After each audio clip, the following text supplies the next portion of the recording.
Well, good evening. Welcome back to Virtual Pool 4 Online. We're not here for another match in the 2021 8 Ball World Championship. We're here for Friday Night 9 Ball. And when I just checked here a minute ago, there was only 9 in. So there's spots for 16 players, but only 9 in. And that doesn't look as if it's going to change. So tournament should be over a bit quicker tonight. Just checked my phone, it was buzzing there for something, I don't know what.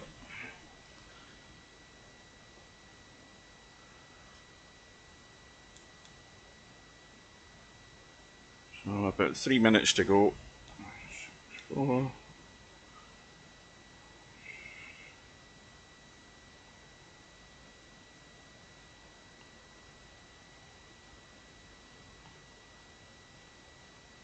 I don't see any messages. I thought somebody was sending something to me there, but no matter. Anyway, well, we might get one or two latecomers. Larry's arrived. And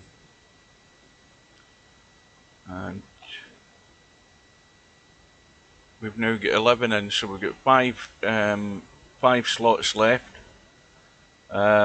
McNamara's another name that's got to be somebody that's changed their name, I would think. We might have a look and see what sort of standard this player's at. Got Spectre Dawn in as usual. He very rarely misses. One Pocket Slim's in, Hazard's in, DJ Simon, Columbus Cloggy, Black Jagged, and Tommy Sergresh is there as well. And is that Rex or Rez? I think it's Rez.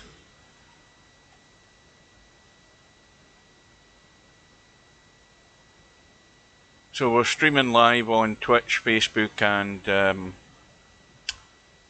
YouTube, as well as whatever it is, that thing in that Russian Facebook, which I can't log into anymore for some strange reason. I don't know why.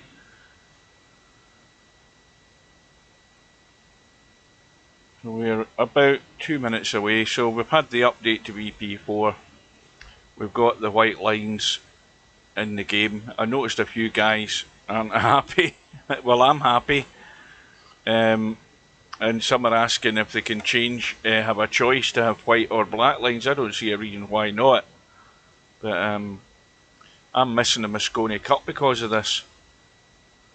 Good evening to Semi Pro. You're the only one here. Nobody else has arrived.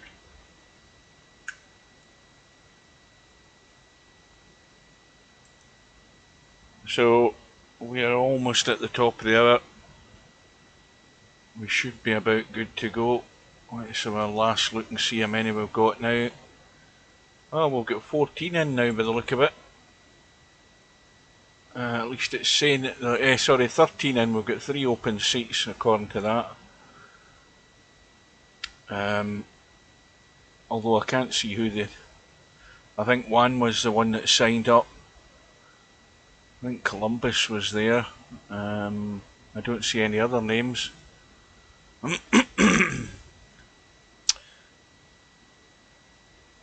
Good evening to Bedhead. Just a bit of information for anybody who might be interested or probably will forget by the end of the night. There will be no Friday night 9 ball live stream next week. I can guarantee you that. That's a definite no-no because I am up. I think I'm up at 2 AM in the morning. This is the start of the Christmas hours now. I think so. I'll need to double check my roster and see, because I'm pretty certain I saw a 4 AM start, so that means I need to go up at 2 AM. So the rooms are up. We've got well, there's obviously going to be a couple of buys. We've got Cloggy against Spectre Dawn. We're going to go in and watch that match. So they're lagging for the break. And Well, that other queue hasn't loaded up yet. And that was, I think, spectred on at the top of the screen. So, Chimpy, as he was known, it's a bit like Stubb changing his name. Chimpy changed his name to Cloggy when he arrived in VP4, but he's always known as Chimpy. So he breaks off, race to 7, handicap tournament, it's Moneyball handicapping, and Chimpy gets the 6 ball, which is a good handicap.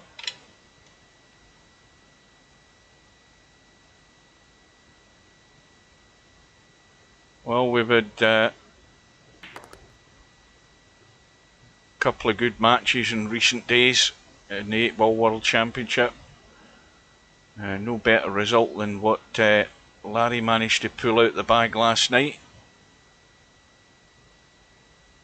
to stay in the tournament.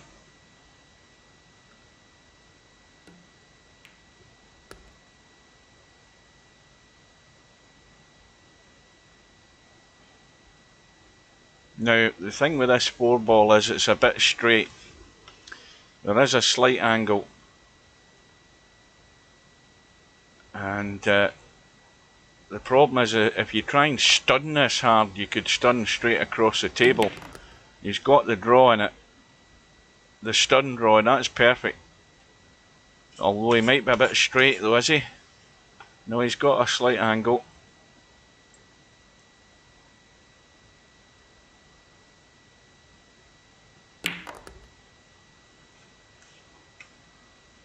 What's up? You changing the time of the match? From what I'm seeing in the chat, something cropped up.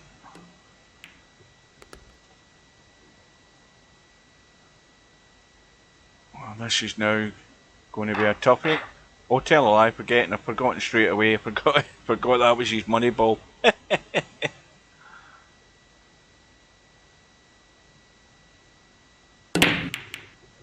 So Chimpy 1-0 up, and of course winner break, so he's got another ball in the break. I think it's the 1 ball that's gone. Dodgy cut in the 2, and well, the best he's going to get there's a 3-4 combo, I think, because the 3 doesn't go.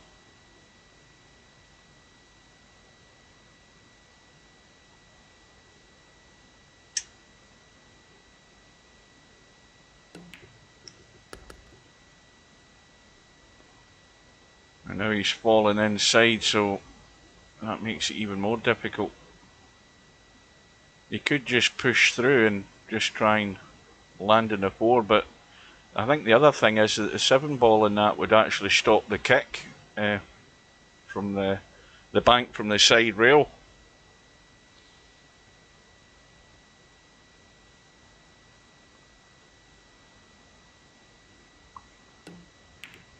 Well, he's played the combo. Of course, that's the main problem there. You don't know where the ball's going to end up, and now he's in trouble. I mean, he's got an easy hit.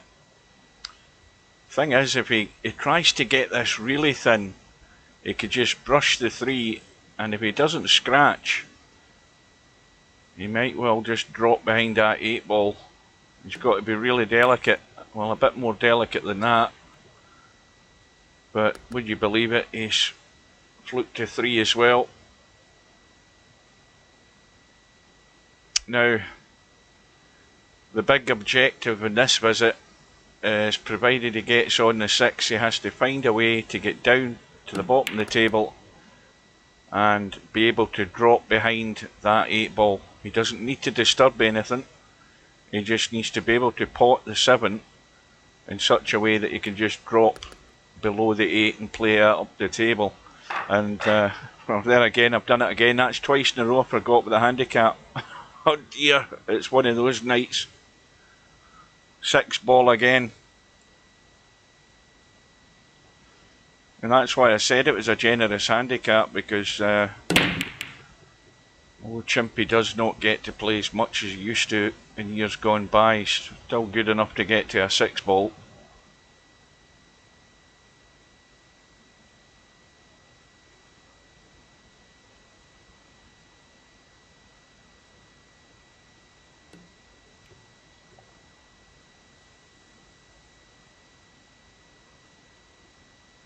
So are you guys going to arrange your match time then? For tomorrow night?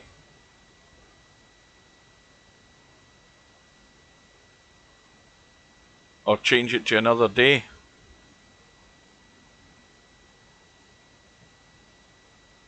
To half 6? Well, that suits me fine. I've not a problem with that. I thought you might have been going the other way.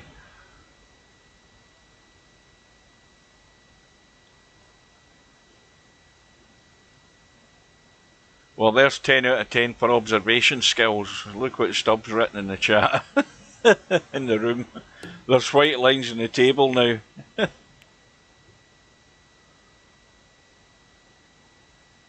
Stubb obviously doesn't bother about worrying about what an update is. He doesn't read the support page. He doesn't pay any attention to anything.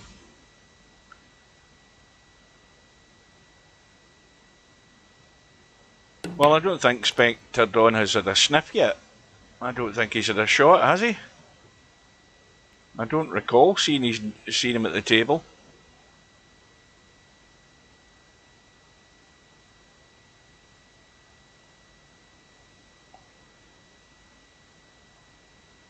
Well, it's going to be a clever little shot. No, it won't. I think that 5 goes. I was just going to say I think there was a problem. No, the 5's fine. I'm looking at it at a weird angle. 5 goes past the 8. The only big problem's the 4 ball, and he's dead straight in the 3 again. So it may well be the 4-7 combo. Looks fairly straightforward if you can just nail the cue ball. That's not that bad. The only worry is that he really has to get this full on to stop the 4 ball just squirting away to the long rail, and he's played it dead weight. And that will do. Now, of course, he has to get nice in this 5 to get up for the 6. All sounds dead easy. And he's way, way too heavy. Touch like a sledgehammer there. And Spectre Dawn's going to be ready to pounce.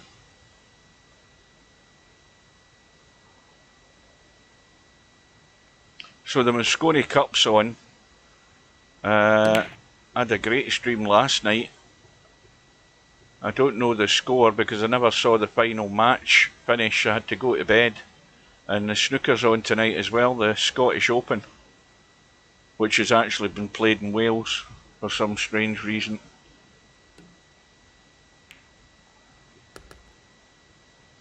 So Spectre Dawn has his chance to get off the mark.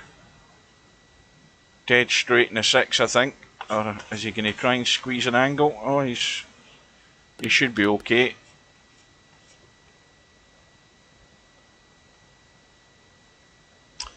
Good evening to Rotor Monkey.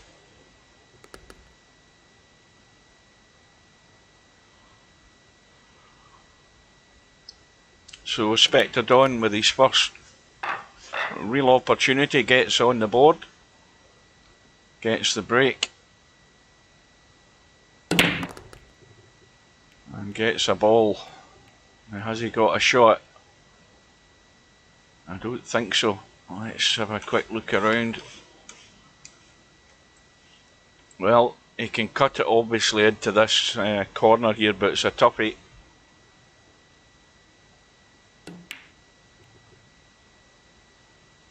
And Spectre Dawn, with all the 10 ball table he's played on the last week or two, just trying to find his line again, but there was nowhere near easy, that 1 ball.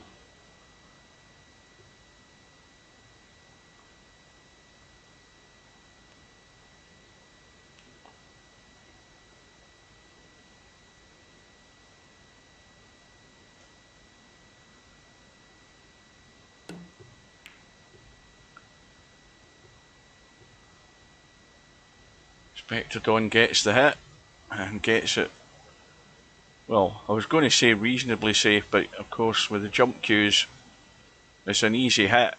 In fact, he's obviously going to be playing to pot this.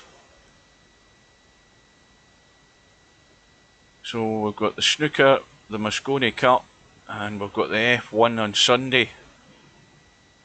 The final race of the season, down to the wire. I'll be trying to find a good stream of that, so I will.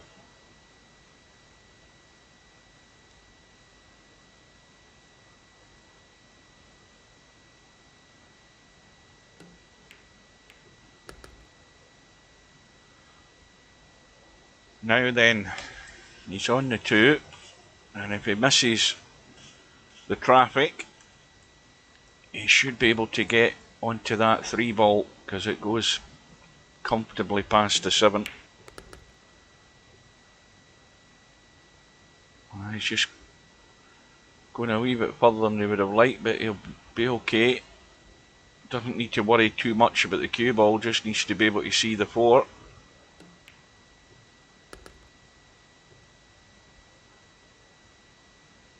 Is it on channel 4? Oh no, it's channel 4 that's got the rights to the F1 highlight, so it won't be in 5. But is it the live race that they're showing on it, or you know how they only show selected ones? But it's on channel 4, that'll be even better. You know what, I've forgotten. Where the hell is it again, the final race?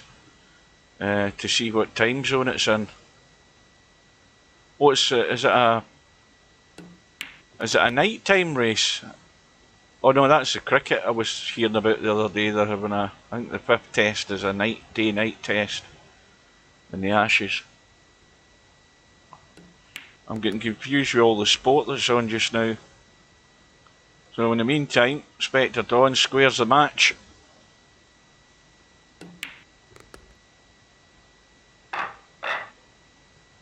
Oh, that's good then. The only thing to worry about is what time zone it's in.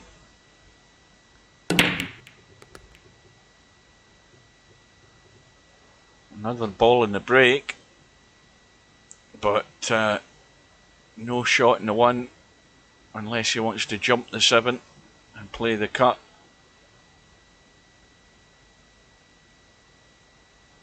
Cue ball may well be running towards that 5 and 9.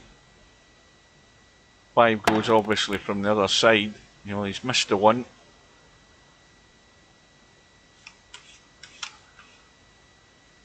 Now, well, there's a line to jump over the 6 and in between the 9 and 7 to play the kick and the 1 that way.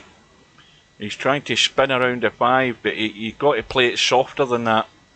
Much softer than that to actually let any spin take its course to get around that 5 ball. But I think it would have been just as easy to jump up and down the table there.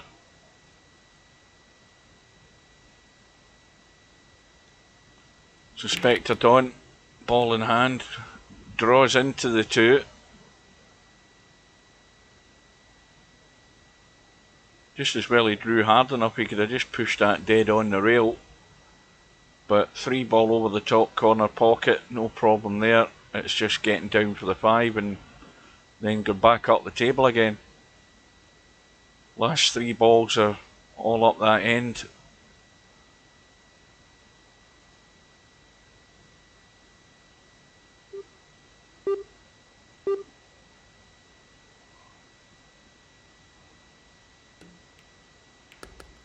Oh, what's happened here?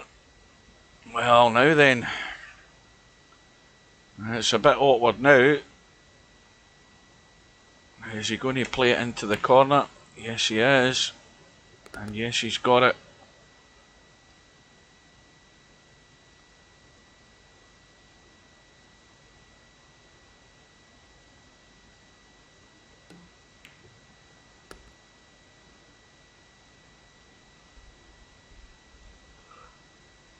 He might be dead straight again, so maybe draw it back a couple inches, no more.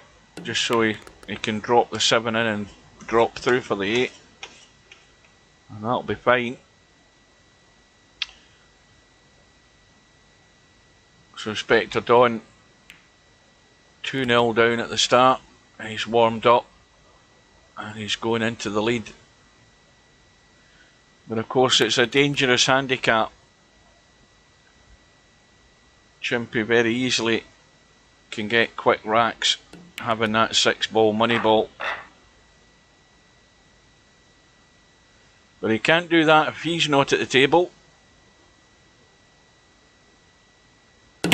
So rack number 6, 8-ball goes in, 9-ball goes in, that gets respotted, and he's on the 1.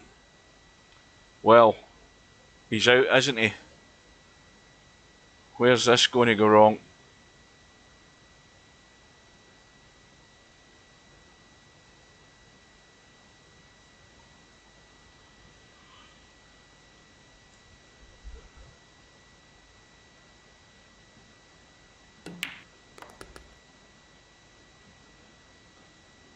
Now, can he just draw off that?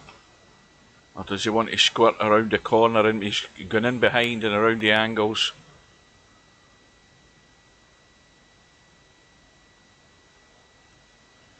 Again, he's a bit straight.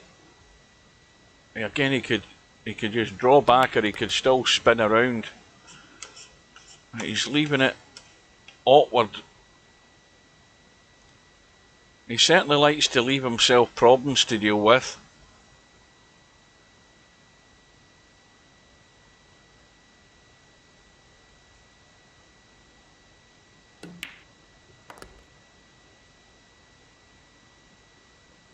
Now this is where he's got to be careful, unless he wants to try and come right in behind the 6 on the right side. Yeah, he was trying to obviously get to the right side, but again he's played it too heavy. And now Chimpy's got the same issue. He has to find a way to get on the 6 with that 9-ball being there. It's just a hamper.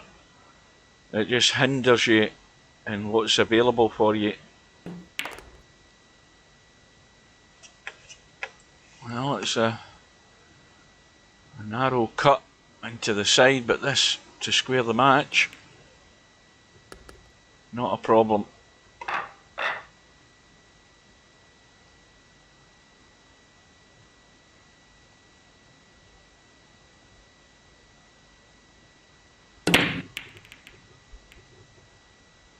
That definitely sounded dry.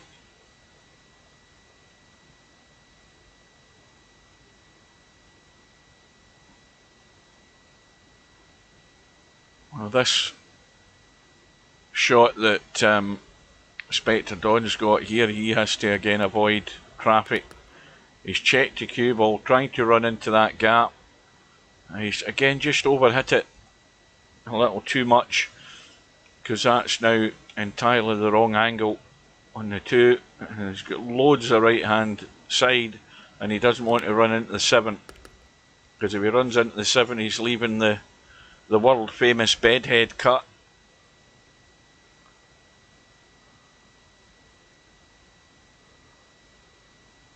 Clogged, playing well.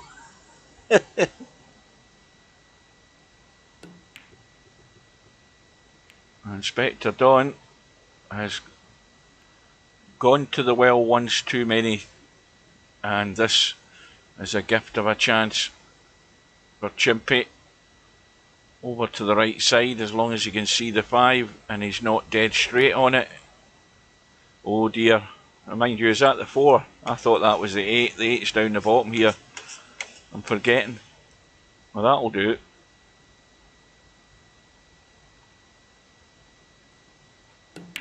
I've got. Are you watching this on your phone then, Cobra? Because that's the first thing I did with my new phone. I mean, I've never had a fancy phone before like the one I've got now, and that was the first thing I went round to getting switched off. Predictive text, that's a pain in the arse, that. Yeah, I get that lob straight off. I'm quite happy putting typos in rather than putting strange words in that you didn't mean to type. So, Chimpy back into the lead. Breaks off, and I think the 2 ball just dropped. Cue ball was trying to as well. And, well, where do you try and hide here? I mean, he could just bank that one up the table and try and skirt in behind that 7 and 3. But he'd need to get it tight.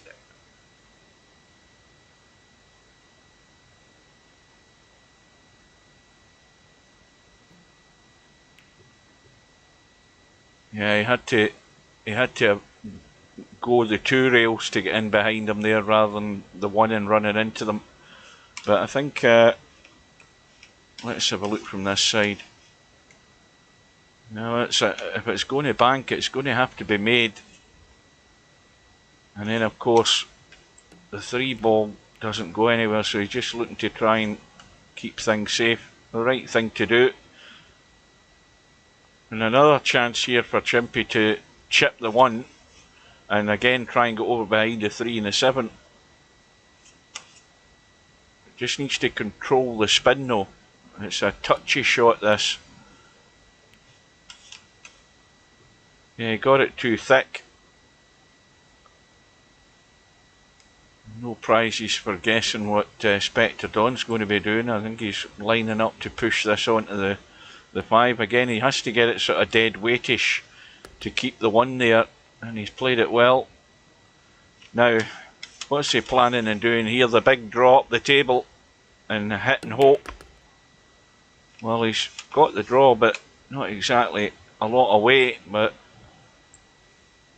these are the ones that are really tough to judge when you're stuck very close. Well, I think that's an open invitation for Chimpy to play the reverse bank, because if he gets it sort of wrong, he could hit the rail, the short rail first and go in off the 7 anyway. He probably would be better getting it wrong and going to the rail. That's going to go clean, I think. That'll do it. And how's his luck in the 4? No good. I think he can see enough of it. In fact, yeah, I think he can see enough of it to cut it, but it's a hell of a cut. Yeah, it looks as if he's having a go.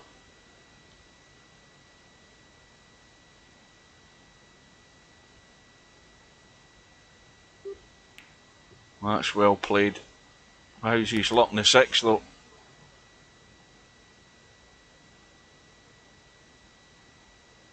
Well, he's again, I think he's playing the bank, or is he trying to cut it as well? I think he's cutting it now. Yeah, that's a big difference with that one now. How far's it rolling? Well, no doubt Spectre Don's going for this, but he's got nothing to work with here. And provided he plays it at a decent pace, the cue ball should be available for the 7. Yeah, it was really tough. But again, this 6 ball money ball, you make a mistake when you're on that. It's a heavy price to pay, and now Chimpy's got a 2-rack lead.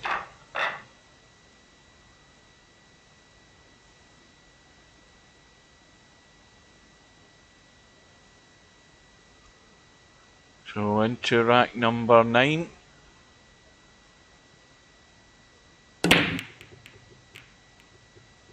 Three balls, thinking about it. Hit the knuckle, and it's dry. And it's going to be a combo to start with.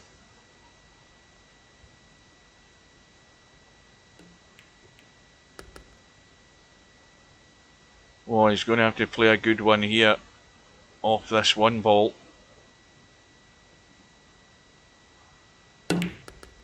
Has to miss everything, and look at that, he's missed everything. Found a path and got there. 10 out of 10 for that one.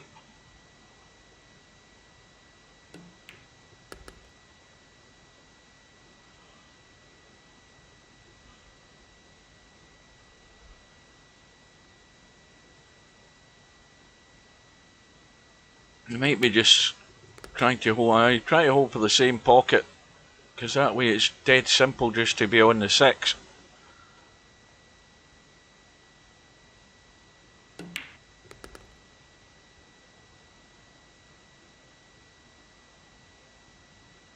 Well, he's come back further than he really would like, but it doesn't matter.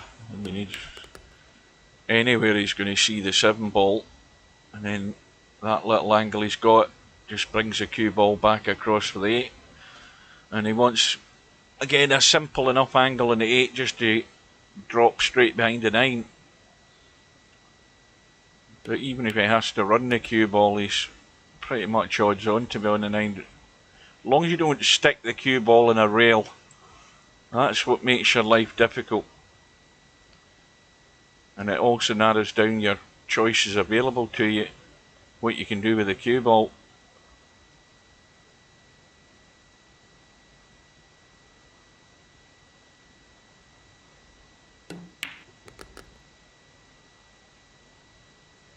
So Spectre Dawn going to get back within 1, and more importantly have the break to try and square the match.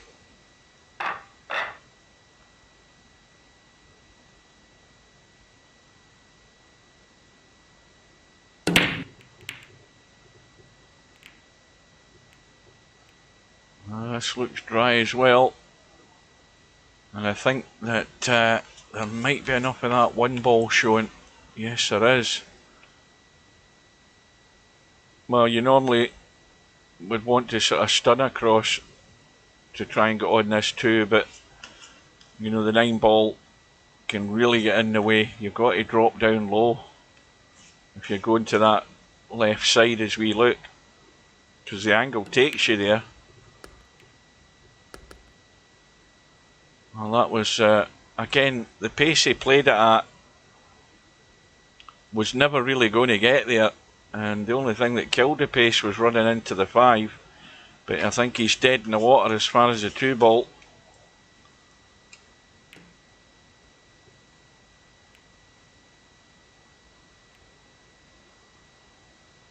Well, that'll do for cover. Of course, it doesn't do for preventing Spectre Dawn to jump. It's an easy jump.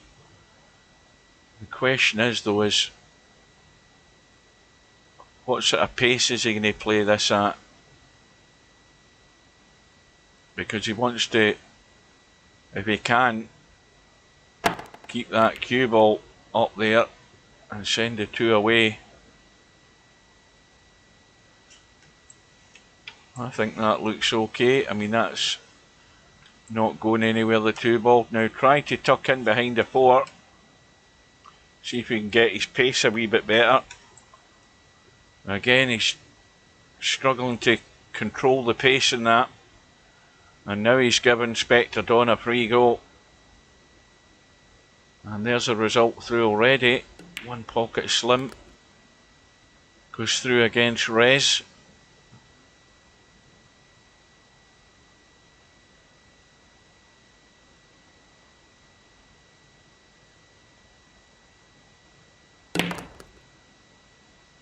Oh, I remember that name now. I'm trying to.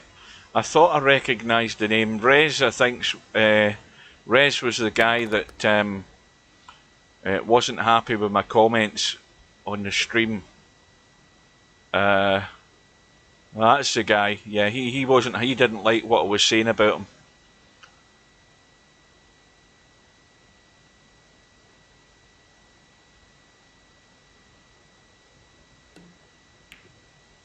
I knew I recognised the name. I'm trying to remember what it was about. I remember now. So Spectre Dawn looks as if, well, all he needs to do is get nice on this 8 ball. And that's nice enough. Good angle to run forward, come down the left hand side. I mean, he could draw back, but get by that middle pocket, and that will do. That's more than good enough to square the match.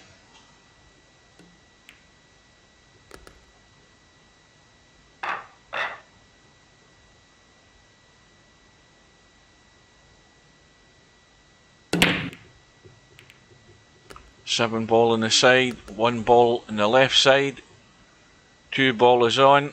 Spectre Dawn is going to be on the hill, and that solves that. Balls are sitting perfect. I mean, this table must look a lot easier now compared to the 10-footer with the 15 balls on the table. When you play 9 ball from playing the 8 ball, it looks a lot less busy, which obviously it is, but it gives you that feeling you've got a lot more space to manoeuvre in, even though the 10-footer is obviously the bigger table, but with the 15 balls on and clusters and things like that, this must be like a breath of fresh air coming back to 9 ball.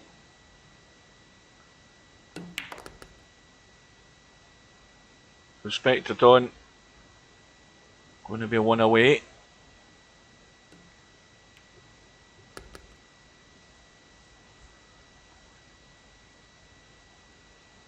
Well, he's dead straight again, but I think he can go forward. And I don't know whether he wants to check it up. Yeah, he needs to keep running now to get it in the side. That'll do it. Well, this match still might go all the way, but not if Spectre Dawn breaks like he did in that last rack, because a clean break and run would get this match over and done with, but I think he's unlucky this time. And of course now, Chimpy, I don't think really has an easy shot here. Well, it is not an easy combo, simply because of the distance, but he's in a good enough line. He's just trying to push the one to the short rail and hide the cue ball. And he might have spoiled the angle there with the 7 ball. I don't think he's going to try and spin it a bit. Yeah, he's got the hit. But now though, Chimpy's got his chance to get to that 6 ball. But his major stumbling block will be how he is in the 2 to get to the 3, because although the 6 ball's in a good place, it's not in a good place when it's preventing that 3 ball going down. That might be the saving grace here for Spectre Dawn, that Chimpy can't get good on this 3, and certainly where he is now is not really great. He could end up playing the combo if he can get the pace right, probably across the table twice and back out. He's just, oh sorry, 3-6, I'm thinking 4-6. No, the 3-6 is, well, it's not bad. Couldn't probably ask for a better line than that. Well, he's gave it a slam. And I tell you what, he's got lucky there. That 6 ball's gone on to the 5. Does that 5 ball go? Well, it certainly goes now because he's broke them out. But look at what he's done. Can he see enough in this 4 to run for cover? Well, he can certainly, you know, cut it to the short rail and just go up and hide. You know, that's as good a safety shot as any. Getting good distance and getting that 4 ball tight to the bottom rail. It makes it so difficult to get the right edge on this and get it thin enough.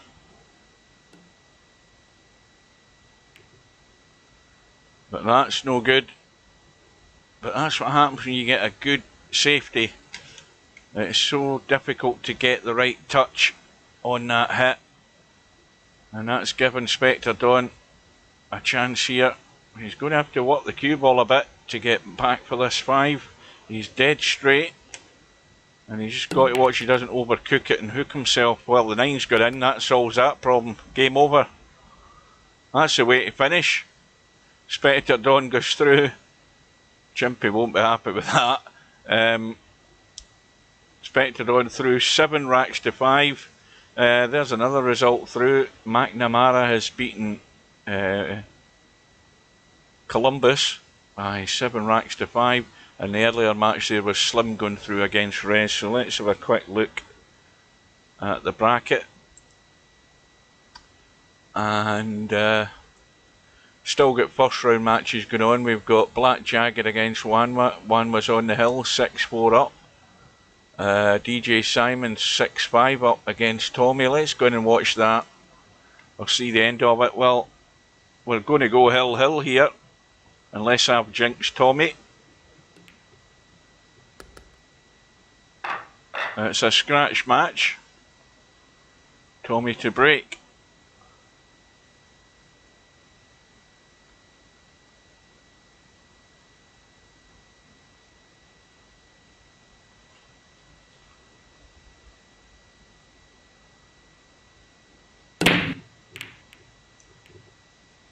Well, I think the one's gone into the side.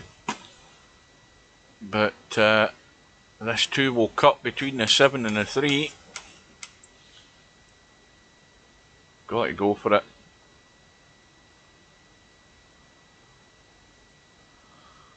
And get back across the table again. Same again, get enough power on it, enough weight to get the 2 ball to the pocket, but get the cue ball across the table and back out.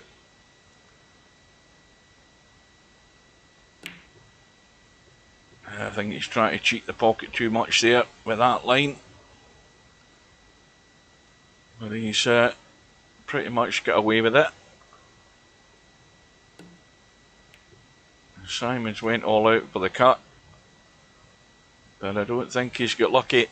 But the other thing is he's brought the only sort of problem ball off the rail, the 6 ball now in play. And Tommy trying to leave himself a shot in the 3, and now he should be out. All looking good.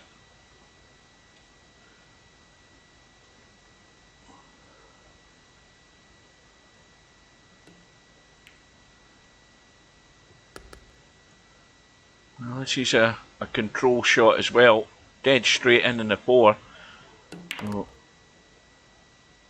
leaving himself a long 5. This gives you that wee bit more to concentrate on.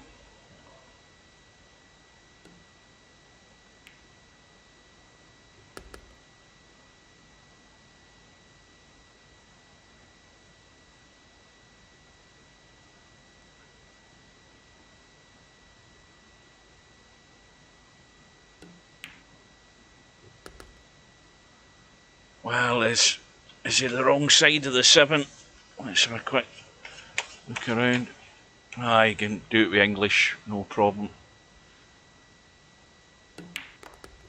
Well, he's got to hit it. He's got to keep running. That'll do it. Up the table for the 8 down the rail.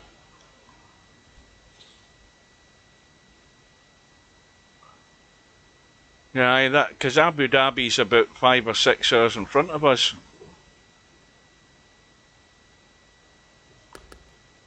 And the only problem with that is that at 1 PM UK time I'll still be at work, I think, on Sunday. So I'll miss the damn thing.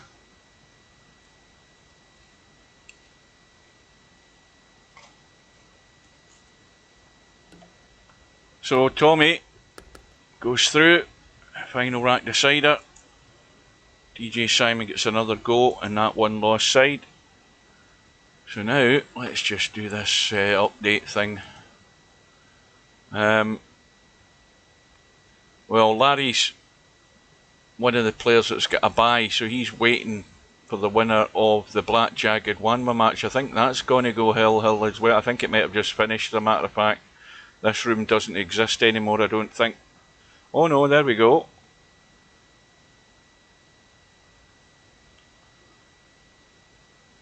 Black Jagged trailing by 1 with a ball in hand.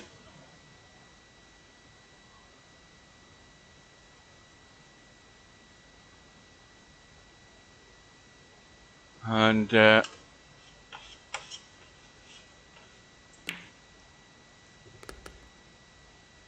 he's going to have to do something, I would say, with this 5-ball.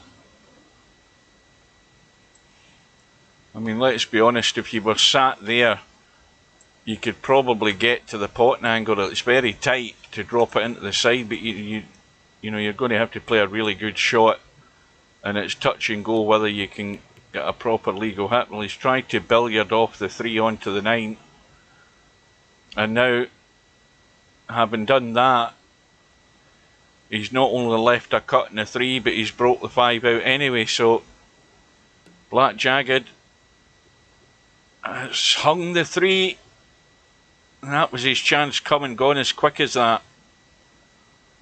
Should have been Hill.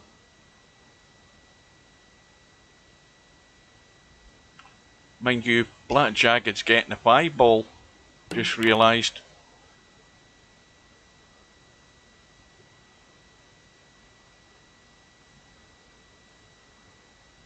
That's still a dangerous handicap to be given away.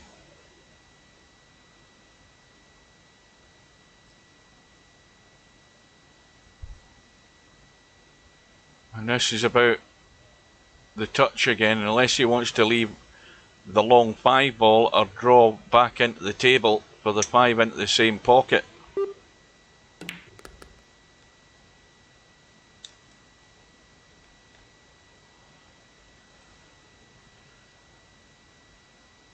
Well, he needs to go full-blooded for this to get the cue ball to come back down the table for this 7, because he's got the wrong angle in the 5. So he has to go forward, I think.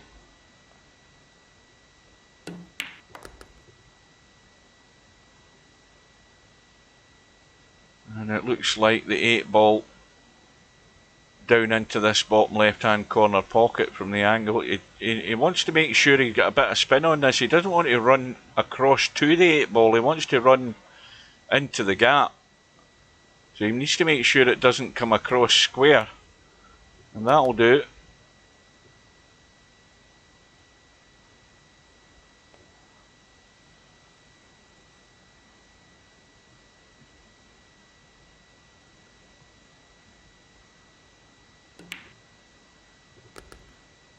So, 1 was going through. Should have been a final rack decider though, for Black Jagged there. He blew that in the 3-ball.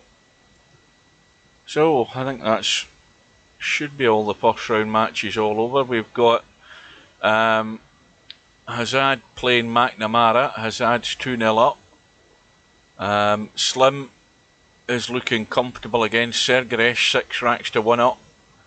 In his round 2 match, Tommy and Spectre Dawn have just got underway, and Larry's just about to play one. Well, let's go down and have a look at this McNamara. Let's have a look here and see where they're from. Well, according to that, he's from England, so it's an All England match. And McNamara's getting a 7-ball. So he's not getting 7 and out, he's just getting a 7-ball.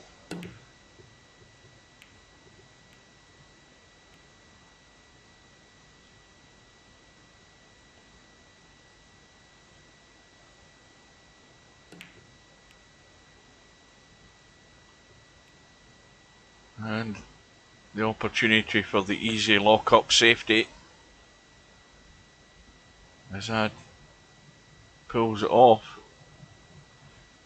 Well, I think it's a lot easier to go from the long rail on the right side to kick that one, because you've a good chance of kicking it in. You can always try it that way.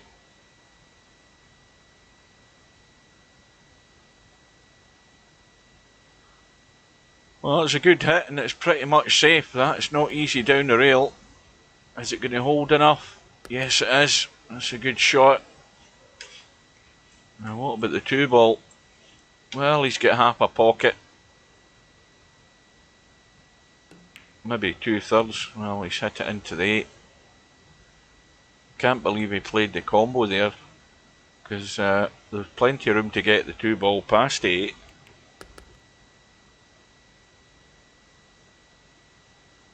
McNamara took a big risk there. I think he's locked out in the 2. Corner hooked. And he gets a hit again this time though. It's a much easier start for Hazard, who has the 3-0 lead.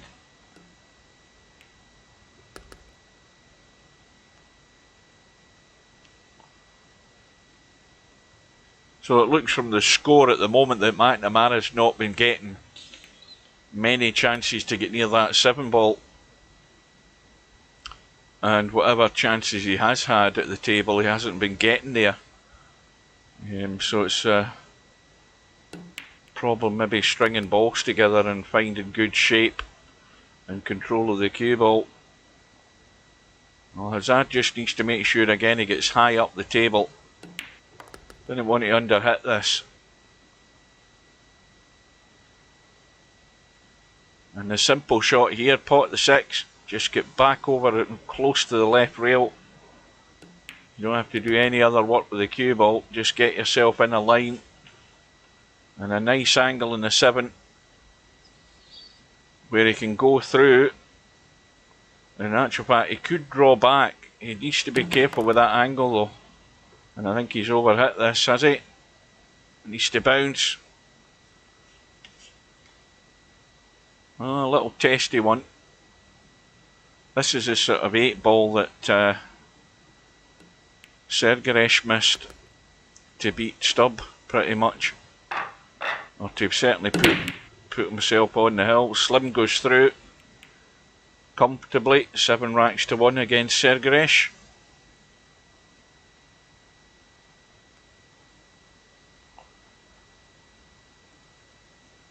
And if you're wondering why I've still got the 8 ball World Championship logo up, the answer to that is I couldn't be arsed changing it to Friday Night 9 ball.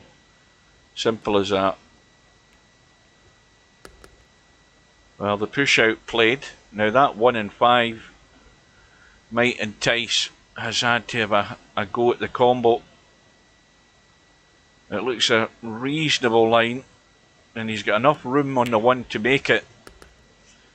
And the only thing now is he's got no real shot in the 1, but he can certainly have his opponent in trouble again. Just send the 1 that way and come out into the table and try and use those balls as a blocker, but I don't think he's got there.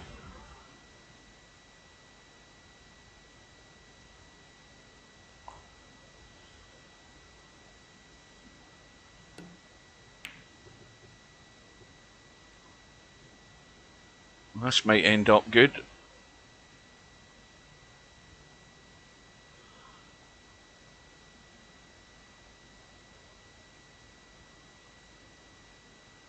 Well, McNamara looking to get some sort of opportunity to get into this game, and he might not have a shot here because I think, well, Hazard's fluke to 1,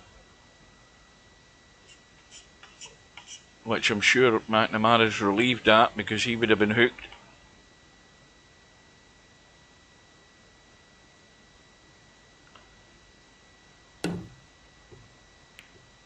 Oh, that might end up safe. Yes, it has. Well, same idea here for McNamara. Now, is he going to try any sort of safety here? Because there is a good safety on. Same thing, just cut that 3 back to the short rail and spin down the table here to the middle. Again, he's just set it up. You've got to create the angle better with the spin on that shot so that you're not running into that ball. And I think that's probably the pattern of this match in the early racks that we missed, that McNamara's just not been able to get there when he's had chances. But Hazard has got to play a good one from this 6. Now again, he could go forward and down to the left middle pocket. He's played the draw, doesn't want to overcook this though. Well, this might be a chance for McNamara because it's not a gimme, this 7 ball.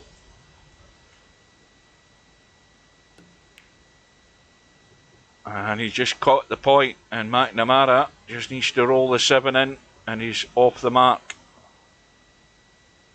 And I've remembered that the 7 ball's his money ball.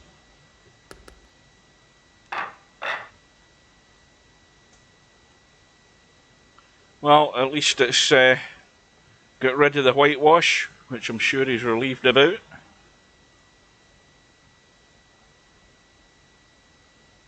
And it also gives him the break. Now, has he got a break cue or a house cue? He's got a break cue. Cue ball gets kicked in, and he got a ball in the break as well. And look at the way that 5 and 8 just rolled straight over towards the 9.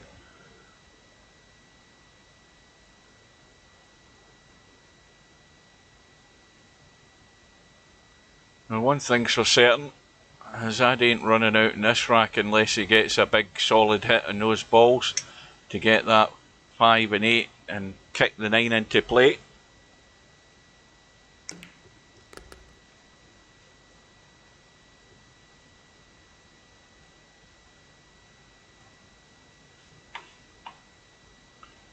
Well, he's a lot of distance to travel to get anywhere there. And now he's got himself in trouble.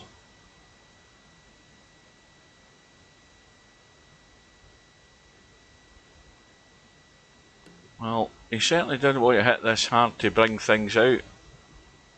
And that was the right shot to play.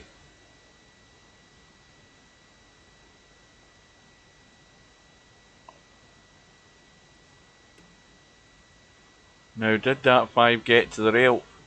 Yes, it did.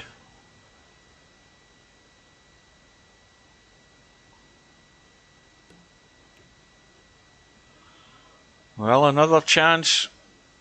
And remember, McNamara only needs to get the 5, 6 and 7, doesn't he? Worry about the 8 and 9. That's Hazard's problem if he gets there. Well, he didn't want to be doing that if he could have helped it. Still leaves the 8 ball awkward though, and he's dead straight in the 6.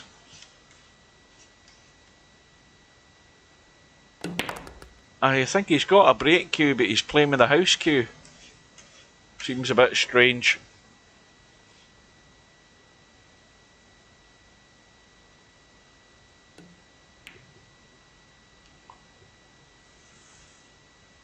Well, the pace was good enough, but just the line.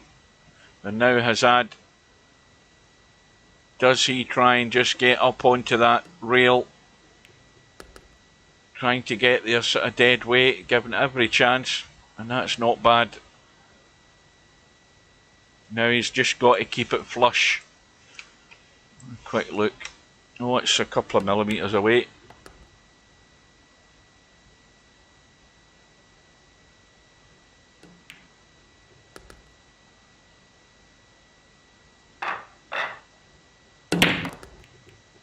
So Hazard breaks in rack number 7, ball in the break, shot in the 1, if that is the one that's up there.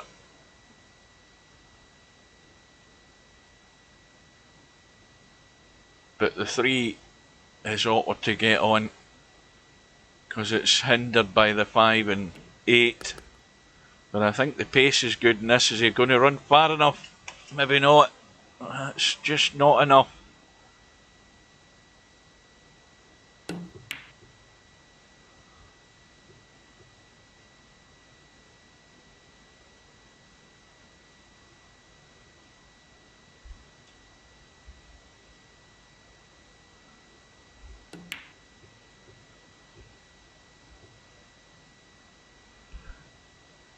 Well, that's just teeing it up for Hazard. I think he'd be better coming across the table, to, off that side rail and back across, and not hook himself behind the 6 like this. Has he got there? Has he got there enough? Yes, he has. Just got there.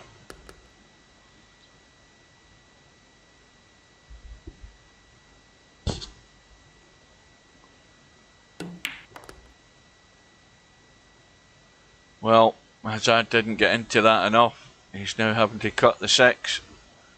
He might try stunning into the 7. Yeah, he's tried to stun it in and he's got it. That's a bonus. But the cue ball with that spin has gone fairly square on the 8. Now again, you've got to go full-blooded for this. You've got to run it around the 3 rails. You're bound to be on the 9. Well, he's trying to just nurse it in. I think I would have let that run. I would have had an easier shot than this.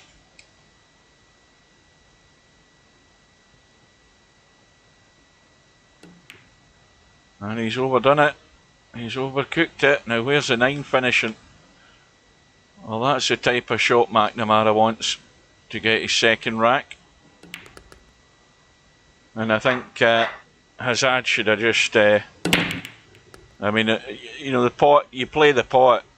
The only difference with the way he played it is he just needed to play it a bit harder and let that cue ball run and he would have been out. Rather than trying to play and leave in a more awkward position. But anyway, McNamara's broke off in rack number 8. And he's got a ball. He had a shot. He's on the 2 and needs to get back far enough for the 3, which he has done. And now it's about going forward and back up.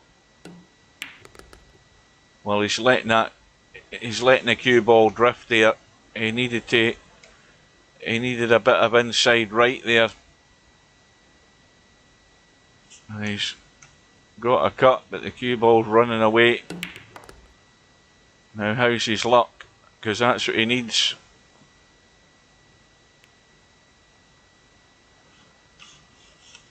Well, again, he should be running for cover here.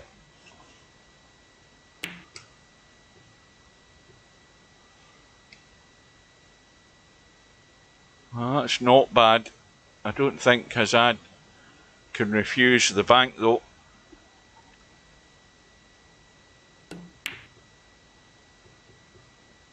And this is going to be on for McNamara. And of course now it's just the 5 and go over to the left. He needs to draw off this and spin a bit. Well, he's letting it run again. And now it's a wee bit more of a tester for him. But in it goes. And suddenly he's back within 2.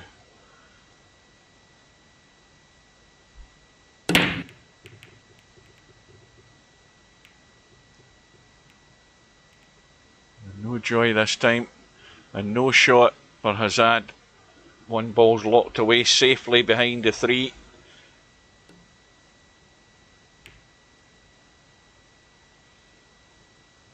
Now, can he just brush this feather thin and just leave it?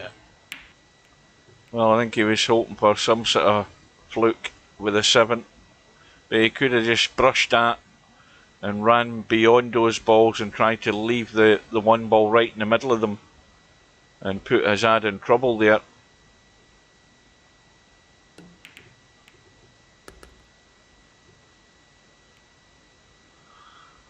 Well, again, it's all very well getting the pot, but he's now looking to see if he can find some sort of angle to get a hit in the 2. And I think he's... Well, that was unlucky. A good effort. Well, let's see now what McNamara's made of with ball in hand. 3 ball's a problem.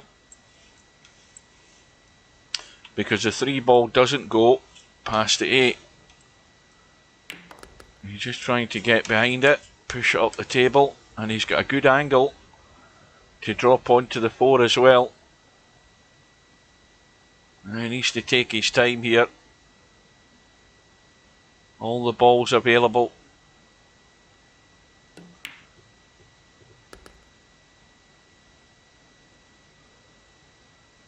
And then again, enough of an angle just to get up the table. Well, he needed a bit more oomph in that just to punch it further up. Because now this has got to be sort of dead weight to stop the cue ball running away, unless he's going to thump it and let the cue ball run. And that will do it. And now he's just got to get in the bottom half of the table, but not too far. Well, that's perfect. Well, there we go. He's going to be back within one.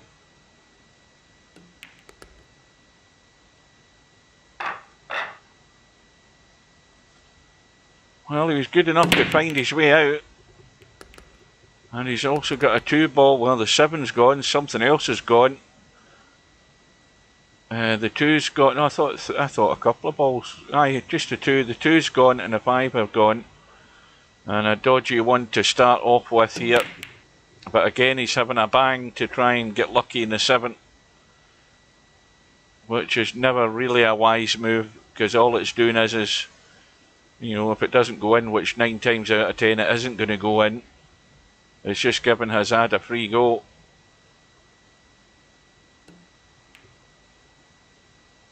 And that needs to keep running. So Hazard under a wee bit of pressure now. Just the 1 rack lead. Oh aye, right.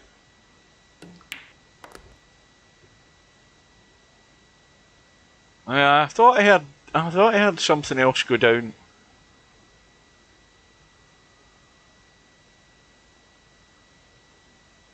Well, Hazard knows he has to get this done, because again the danger is that the 7-ball's still in the table.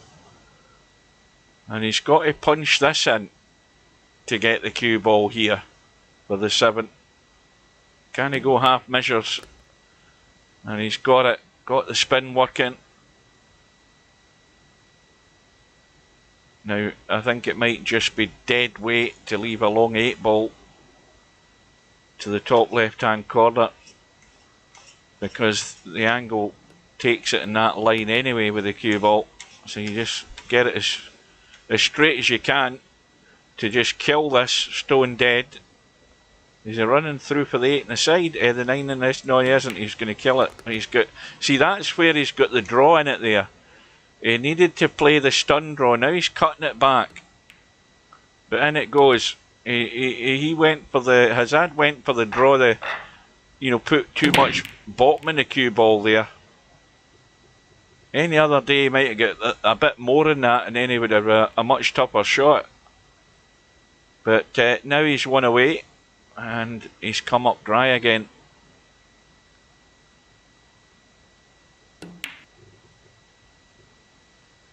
Well, it wiped its feet a few times, still didn't go in. Now, the problem ball, the 9-ball's well off the rail.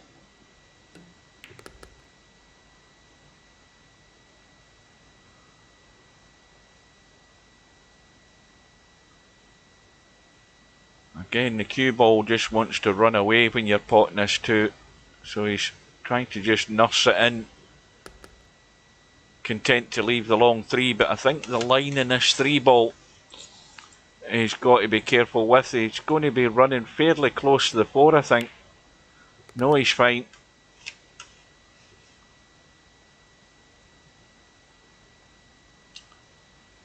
Well, they're all there. He should be home and dry.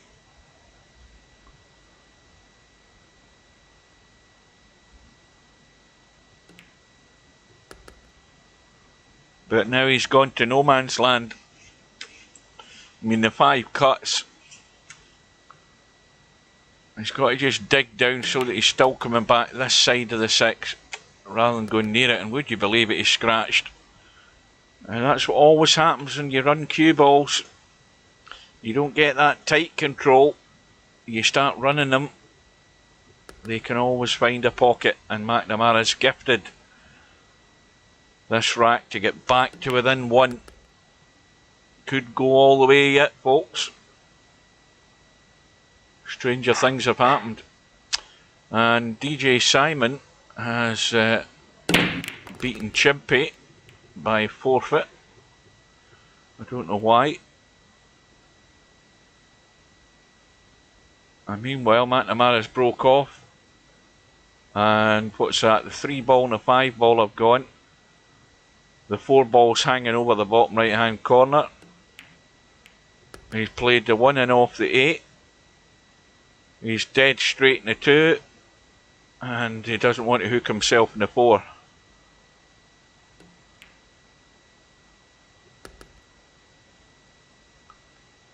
And he doesn't want to be dead straight in this 6.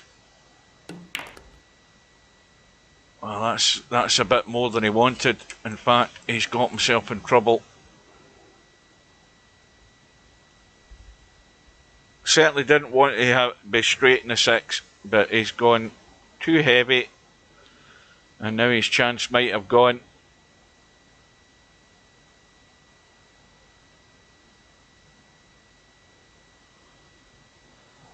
Well, if you're going to go up the table, you've got to spin it around a 9 with right-hand English and try and hope you pick the line. Well, he's got the hit. Where's the 6 ball going? Where's the 6 ball going? Would you believe it? In it goes. And he can see the 7. And it's Hill.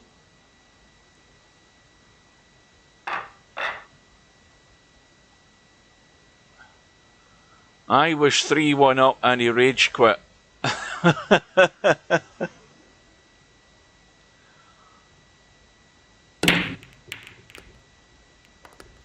Well, McNamara's broke off. He's got, what, 3 balls at least in the break. The 2's gone, the 4's gone, the 6 is gone. Look at where the 7 is. Bang, game over. What a turnaround. 7 ball hanging over the pocket. 3 balls in the break, plumbing the 1, push it on to 7. Thank you very much. And McNamara is through, and that's what a 7 ball money ball can do when you get the use of it. Turned the match in its head, and as quick as you blink. Hazard was looking good. I think he was, what, 4-1 up? I think he at least was 4-1 up. And it just all went on its head. Anyone else having problems changing any settings? Who's asking that? Because I can't see who it is in the chat. I managed to change the cloth colour. Nothing went wrong with that. So I don't know what issues are having. Who typed that? Because I can't read the name. Wait a minute. I'll soon read the name. Boris. Good evening to Spectre. Right. So we've had a few results through. Meanwhile, we've got Larry 5-1 up against Wanwa, and Tommy and Spectre Dawn on the hill, 6-4 up in that match. And Slim is about to play McNamara, and McNamara's getting the 5 ball this time against Slim, and that's even more dangerous. So what we got in the 1 loss side, DJ Simon and Sergeresh are playing. It's 1 rack all, race to 4. Hazard's now playing Black Jagged in the 1 loss side. So let's go in and see the end of this match if we haven't already missed the end of it. Spectre Dawn at the table, and he's about to complete the job. I think we won't be here long. I'll have a quick drink.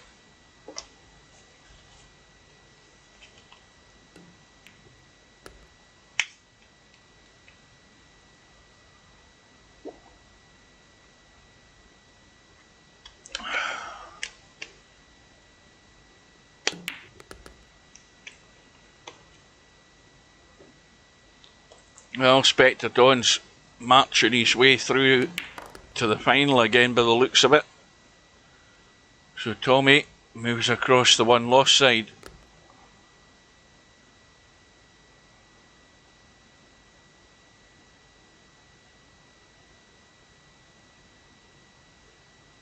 Because he told me. He sent me a message. He didn't like criticism, but I'm afraid if he's going to play in this tournament and I'm watching him and he's playing numpty stuff, he's going to get criticised whether he likes it or not. Right, let's see the end of this one. I'll see what's happening here. One was managed to get 1 back. It's a scratch match. And Larry kicking the 2. and getting the hook. Yeah, he sent me an email. Wasn't happy about me watching the quality players playing. I think he wanted me to watch lesser quality players. Well, I say, if any viewers, we want to see something that's at least half decent. You know, folk don't want to watch people banging balls all night, and certainly I don't, which is another reason why I haven't been watching them.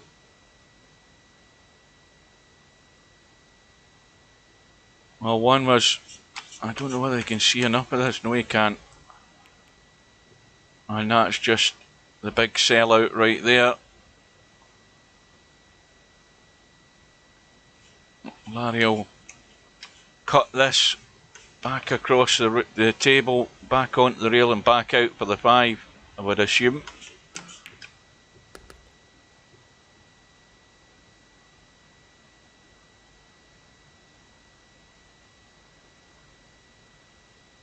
I'll say one was the same. One was sent me like a 2-page essay with his life story after he was listening to one of my listening to me commentating on his match. You know, like I say it as I see it. If you don't like it, tough. That's the job of a commentator, to critique what's going on. Whether you agree with it or not doesn't matter. It's just purely and simply one person's interpretation of what they're seeing in front of them.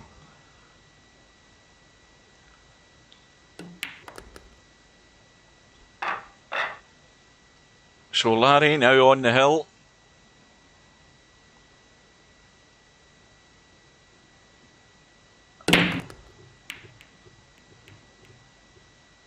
Well, look at the 9-ball. Danger. 9-ball over the corner pocket. Larry's had a ball in the break and of course no shot, so he's going to push the 9 in. Get it out of the way.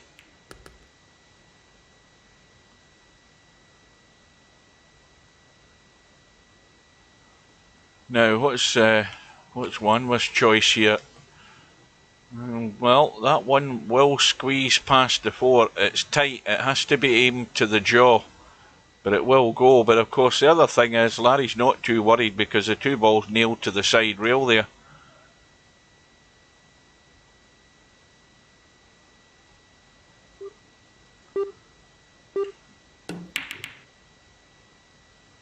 Well, one was trying to knock it in. So now the 2 ball is the main problem. Larry can cut the 1. And if he's going to let the cue ball run up and down, he has to hope he avoids traffic, and he has to hope he slows down enough to be able to make the cut angle on the 2, like from where the 4 ball is right now. But he's not interested. You know, it's not worth it when you're not really gaining anything from it. Well, you know my philosophy, if you can't get cover, get distance. And that's not cover, and that's not distance. And Larry can play a 2-in-1 shot here. He can actually cut and pot the 1 and let the cue ball run. And if he doesn't get good in the 2, he can certainly put 1 in trouble on the 2.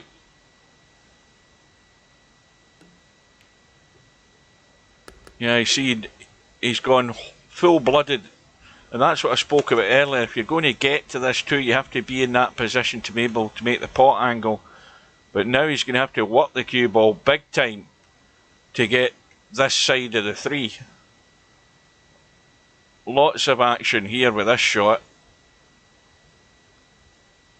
I mean, the cut's bad enough as it is, but trying to get on the 3. No, again, he tried to stun it and kill it. But the 2 is now on. That can easily be squeezed past 8. And 1 went out. Pretty much last chance saloon for this rack. and to stay in the match. And now he's gone dead straight in the 3. And he's putting the draw on it. You see he's overcooked to draw. He's not played the stun draw. And now he's left himself a toughie. The stun draw would have got him towards that middle pocket in the right, where you're just rolling the 4 into the left side, but he's using the put more juice onto it technique, trying to get it straight, and then he's had a bang. You know, there was very little control over that shot, and that's just gifted the match to Larry.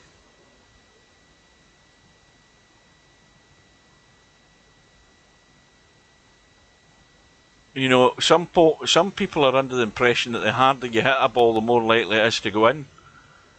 You know, so there was very little control or anything in that shot there. And he's going to get the ultimate punishment. He's going to be sent packing to the 1 loss side.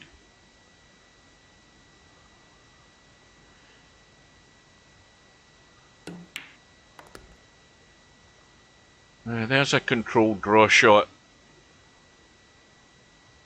Just kill the ball stone dead. So Larry goes through by 7 racks to 2. And we've been on the go for 1 hour 19 minutes, so we're moving along quite sharpish. Let's see how that changes things. So Larry now through to play Spectre Dawn. We've got Slim played McNamara, and Slim is 3-0 up. And McNamara getting that 5 ball, so we're going to be heading in to watch Spectre Dawn and Larry. Meanwhile, DJ Simon is all square. In fact, what we'll do is dive into that one if we can get in time, if it hasn't already finished.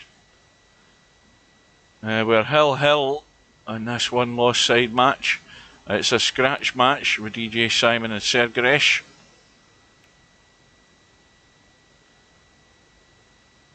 And Sergeresh is going to have the first good chance from what I can see here, but again, the major problem is the thin cut in the 1 and having to work the cue ball and miss traffic to get back up and down the table. Well, is it all out for the cut then from that angle?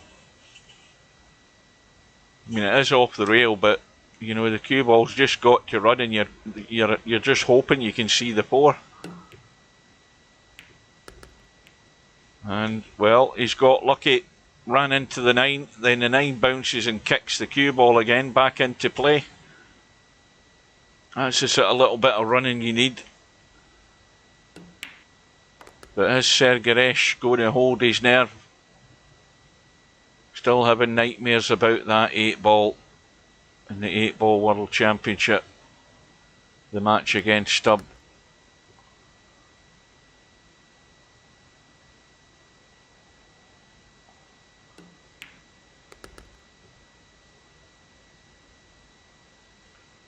Well, just kill the cue ball again, or come back an inch. Well, he's come right back to the bottom rail, but he's fine. Go forward, out into the table. Bit of check on it on the right hand side of the cue ball, just to square it off. Stop it running way down the table. And Sergeresh goes through, so we got to see that in time. And DJ Simon's Friday night 9 ball is over for this week. So now we can head into the Larry Spectre Dawn match. Still in the first rack, but Larry is going to take it out. It's a scratch match as well, no handicaps. And this is against Spectre Dawn's break, because he won the lag and broke off, which is a bit of a bonus for Larry.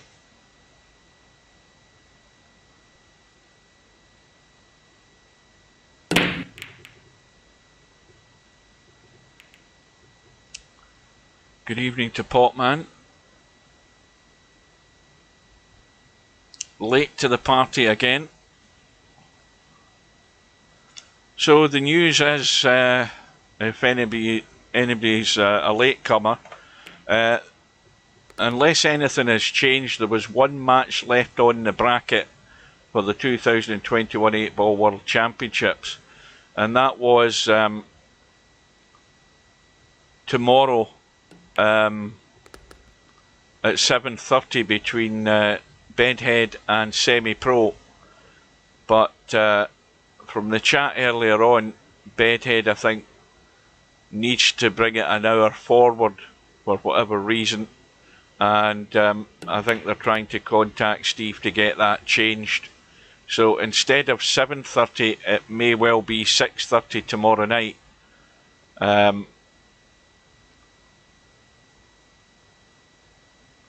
Took me 3 hours to fix my online banking. How? What the hell were you doing, mate?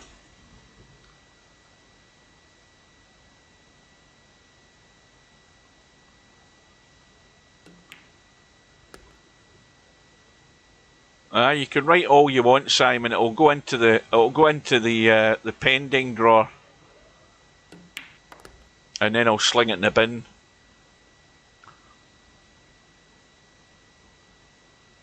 So Spectre Dawn, going to be all square. You were blocked for some unknown reason. Well, see, the thing with online banking is, I know that if you don't log into it for a period of time, you will get kicked out. And you very often have to get sent a new key so that you can log in again and set it all up again. I had that happen once with the Clydesdale Bank, who I'm with.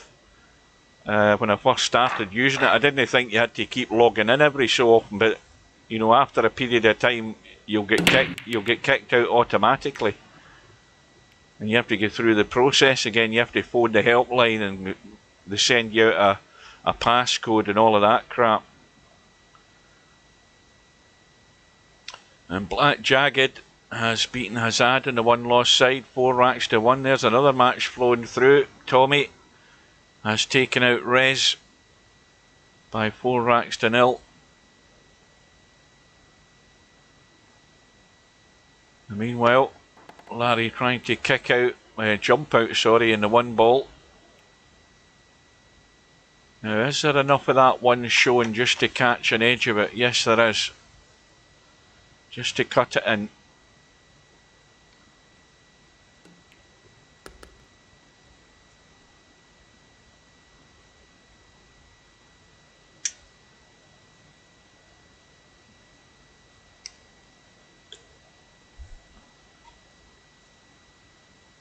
In fact, while these two guys are sort of warming up, let me just do a quick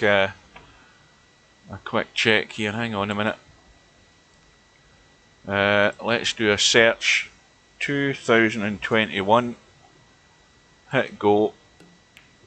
And hit events. And hit that. Down to the bottom. Right, so the match is now not scheduled, so they've obviously got a hold of Steve, and that should be getting rectified to 6:30. So that's one thing to bear in mind if you want to watch the match tomorrow night. You need to be an hour earlier for the live stream.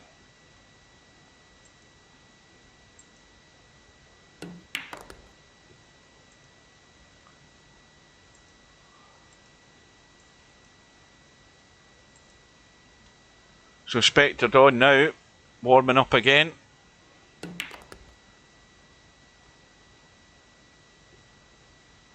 Well, he could have left this easier.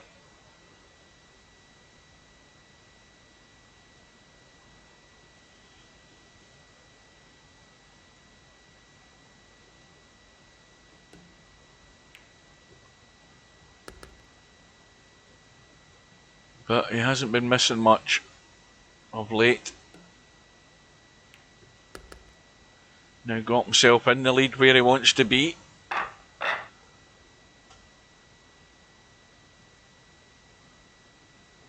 And of course, he's returned the favour to Larry by pinching that rack off his brake.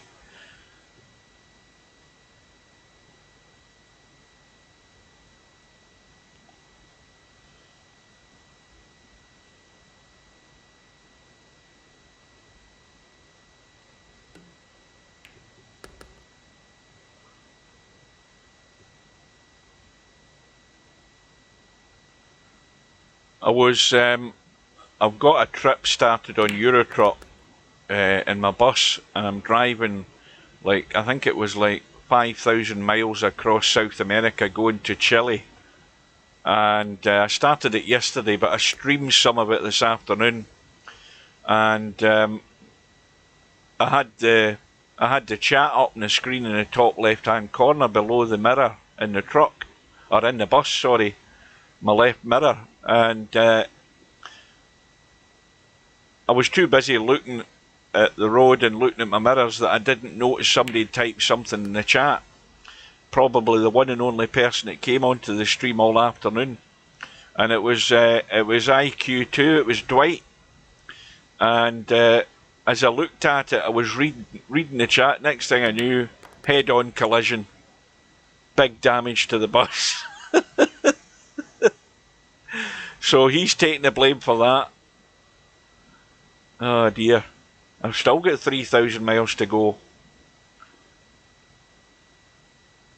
So Larry, with it all to do, and he's going to finish just behind that 7, where you don't want to be, in that no man's land cut area.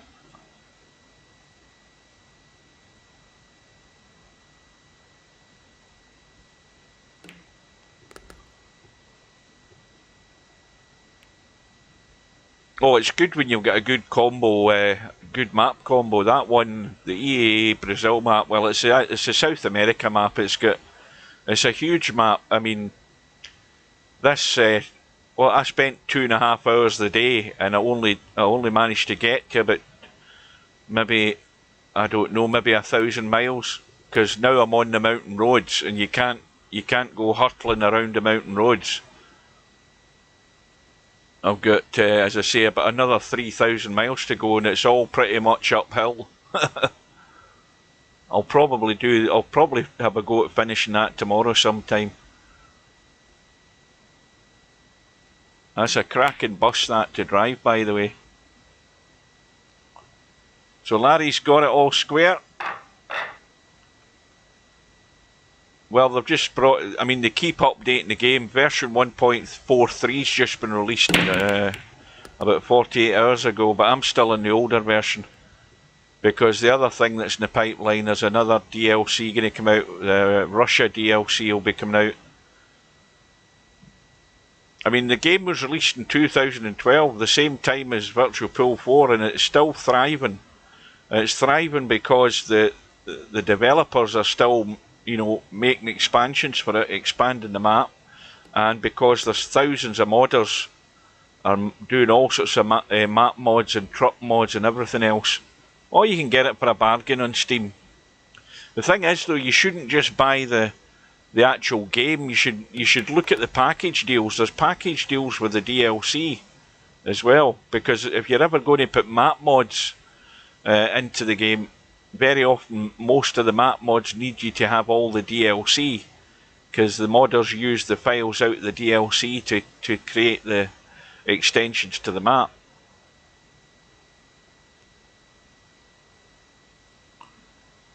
And I've also got, you know, I've got 2 or 3 profiles running. I've got the harsh Russian map installed. That's the big 1-to-1 scale map. And I've got the winter mod installed. I installed it the other day.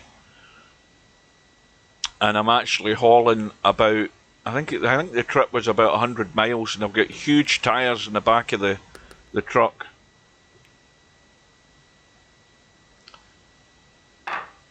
So, Spectre Dawn not relinquishing the lead. He's back in front.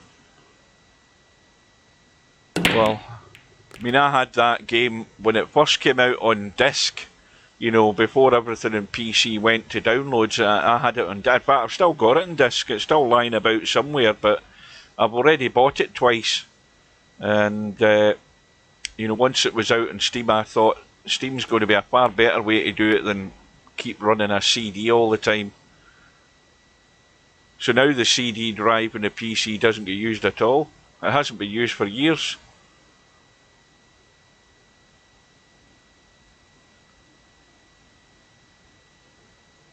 So into rack number 6, Spectred on at the table. Needs a good shot in the 1. And if he can get good on that 2... Oh, wait a minute, that's the 9. I thought that was the 1. It is the 2 he's on. And he's got a nice angle now in the 3 just to either chip back the way or run 2 rails and over to the left. And in the gap between the 8 and 5.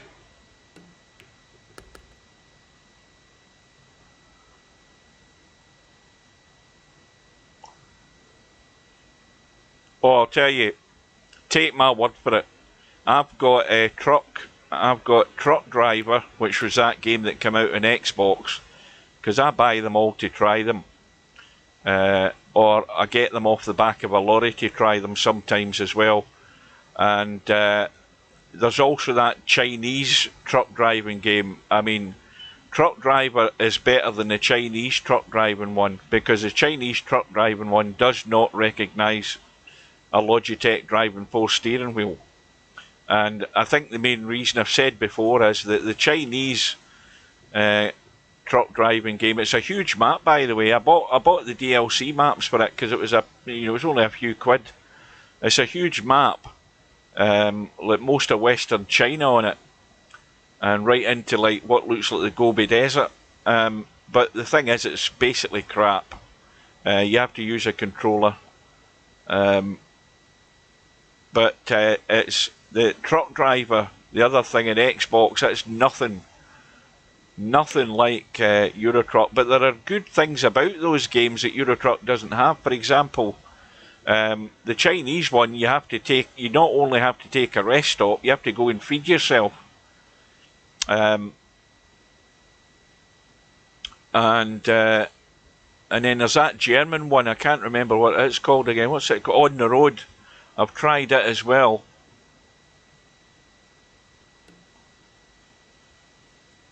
Yeah, I've got the old Logitech Driving Force GT that was it was made at the time to coincide when Gran Turismo came out. It's got the GT logo on the horn button on the steering wheel. My steering wheel is showing serious signs of wear and tear. The gear stick isn't really reliable, so I have to more or less drive in automatic most of the time. Sometimes it works, sometimes it doesn't. Couple of the buttons are a bit dodgy. I mean, this steering wheel has got severe use. I used to use it when we were racing in Gran Turismo. It's a good few years old now, but it's still going, and it's brilliant for Euro Truck. I've not got a problem running it on Euro Truck. It works absolutely perfect in terms of driving and steering and everything. It's perfect for it. But that's the thing they did in the last update. One of the updates for Euro Truck was they've made it more user friendly for people who don't have steering wheels. There's mods also out there that allow you to use the mouse a lot better. Oh, well, this steering wheel will need to fall apart before I contemplate buying a new one.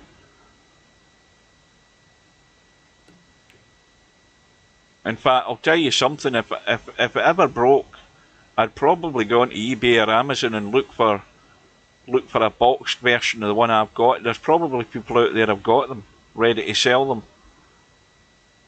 Because I've got the Wheel Stand Pro as well, which is the perfect setup. You know, you just leave the steering wheel all attached to it, and when you're by with it, you shift it out of the way. You don't have to keep bolting it onto your desk and all of that carry on. So, match all square. Larry at the table. Can he see this too? Yes, he can. That's a tough one. He shouldn't have any worries about getting on the 3, but he needs to avoid collisions. He's hit the 6. but he's okay. Now, has anybody found a stream for the Moscone Cup? Because I found a cracker last night. I just want to know what the scores are. It started a couple of hours ago, so it may well be over. Europe can't... Well, Europe weren't that far away at the end of last night, as far as I know. And I don't know what's happening in the snooker either. I'm sacrificing all of that tonight to do this.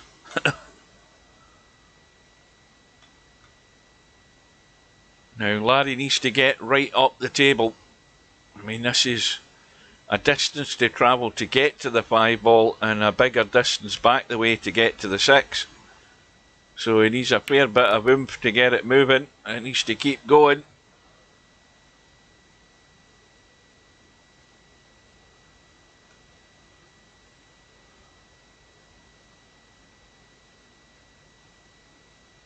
I also downloaded that NASCAR game. There's umpteen versions of it out, and it didn't recognise my wheel either. And that's a new game. Well, relatively new. What's 269 on Amazon? That'll be a Logitech G29 or something like that. There's no way a Driving Force GT, the old one I've got, is 270 quid. Well, that's some mug trying to find another mug to pay that amount to buy it, and I ain't going to be that mug. That's a crazy price.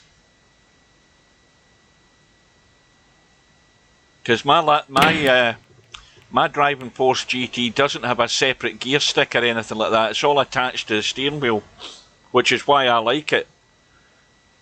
No, that's a G29. I had one of them and got rid of it. I didn't like it. I didn't like it simply because I didn't have a proper stand for it at the time, and I got totally bored bolting the two things onto the desk. It came with a separate gear stick at the time.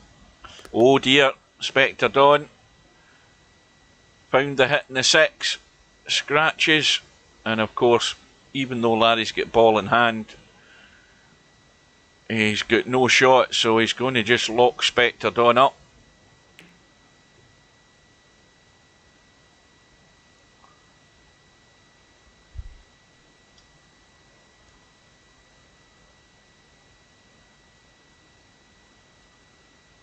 Well, it's amazing the prices of some of these steering wheels. I mean, they've gone to ludicrous prices. I mean, you've got these guys who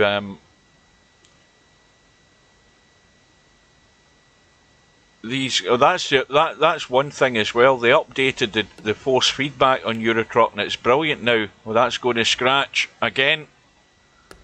They updated the force feedback configuration on Eurotruck, and it works brilliant now, so it does.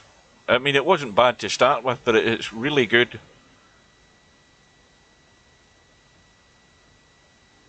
And now they've got the convoys that come out in the 1.42 version, but if you're going to get Eurotruck and you're going to do convoys, you've all got to have exactly the same setup as far as maps go, and also if it's any mod maps installed, you all have to exactly the same, or you won't be able to join in a convoy game. I've never been in any convoys because the map combos and the mods I use, the likelihood of people having them is slim to zero.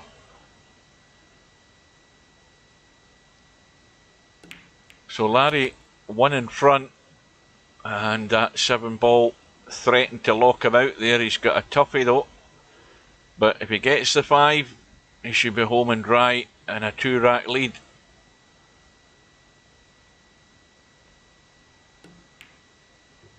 But that's the problem when you're playing those cutbacks. Inspector Don's got the same problem. Yeah, it's the Gran Turismo one. Yeah, a driving force GT, but if you look at the horn in the middle, it's got the GT logo on it, and if you look at the dial to the bottom right hand side of the GT, it's a red dial. And you've got the gear stick on the right hand side of it. That was when I bought it. Well, you see, there you go, 75 quid. When I bought this one, it was £89, which was a good price at the time. And 75 quid, if that's brand new in a box, I would buy that. You know, absolutely brand spanking new in a box, untouched, I would buy it. And unbolt the head of this one, the actual wheel, get rid of it, because, you know, as I say, there's some buttons not working on it now, or they're not working great. And that's just through wear and tear. It's never been abused. Well, used, then you don't know what you're getting at the end of the day. Sergeresh has gone through against Black Jagged, 4 racks to 2. And the thing is, when it says used, you know, if it's used as long as mine has, then it's been used for like 10 years, you know, and I'm telling you, the genuine wear and tear that mine has got.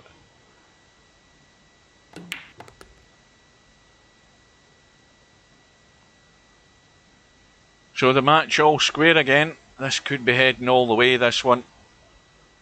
Spectre Don doesn't want to give up anything. Where's the cue ball going? Oh, he's got the spin working. Threatened to hide behind the 8 ball. But again, he's going to have to really run this cue ball to get right around and back down to at least the middle of the table where he can cut the 5 in. Unless he wants to just drop this in and play a 5-9 combo. And Columbus has taken out Wanma, probably getting a decent handicap. He's beaten him 4-2. Yeah, he's having to dig in. And he's got there. But I mean, well, see, back in the day, I maintained the philosophy, why do I need a steering wheel, right? That was my opinion. Because I had, you know, for years with different consoles, I had Formula 1 games with the controller and everything. And I started Gran Turismo. I think it was Gran Turismo 5. I used to do the kart racing, but I did it with the controller, and I thought that was great. And then I decided, after having got a G29 and get rid of it, I hardly used it. I then thought about it again, and I thought, right, I'm going to get... When I saw the Driving Force GT, I saw it was an all-in-one steering wheel without a separate gear stick, which is fine for me. I got it, and it's the best thing I ever did. If you're going to enjoy a racing game, you've got to get a steering wheel. Plus, the fact it gives you much smoother control, especially when you're racing, and you don't get that sort of jerky reaction that you get with a controller. You will not get the fine touch that you get with a steering wheel. And of course, it's ideal for Eurotruck.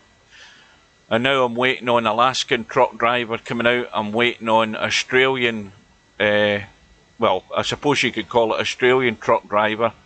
They're all in the pipeline. They've been in, you know, there's, I think the Alaskan truck driver's in alpha stage. So they're all going to come onto the market at some point, but probably not until, well, the Alaskan one probably not till next year. At some point, maybe. Spectre Don locked up in the 1, and oh, he's unlucky. He got the kick combo 1 in the 8, and he's unlucky to scratch. And Larry now has a chance to square the match again.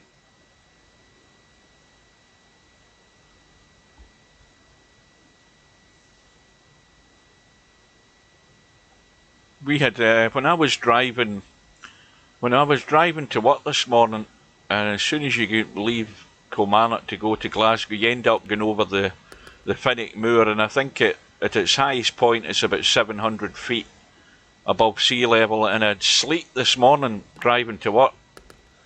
and there's a wee bit of slushy snow lying in the hard shoulder, and it never came to anything. I mean, that's all it was. And then when I was driving home, and I did exactly the same. As soon as you get out of Glasgow, oh dear. Well, Larry's got the jump, but the momentum of the cue ball has gifted Spectre Dawn the chance to get to the hill. Yeah, it was weird. A sleety rain this morning going up, and then coming back this afternoon. Well, it was actually this morning. It was exactly the same coming back. Just a weird situation.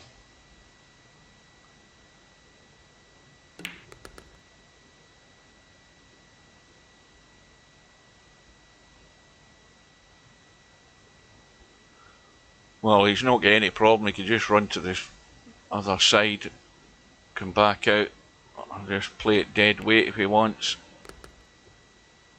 Well, Larry was unlucky, but there is going to be a 2-rack gap. Spectre Dawn 1 away with the break.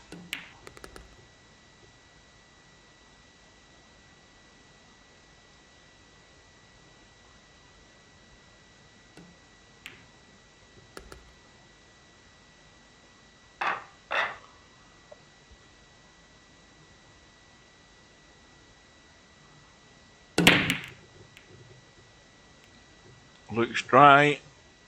Oh, one ball's just going to drop. One ball just dropped to the side in its last legs. Now, I don't think Spectre Dawn's got much available here, though. He's going to have to look for... trying to squeeze this past the 7. And it's gone in. And what's more, I think he's got good on the 3 as well. So he's going for the jugular here, Spectre Dawn. And that needs to spin past that 4, and I think he's fine. If only... yeah, I think he's just a wee bit straight. He can actually pinch this slightly, which is what he's doing. He just sending it into the right side, just to use the spin to get the cue ball down towards the 5. Just using every inch of the pocket to create that little angle.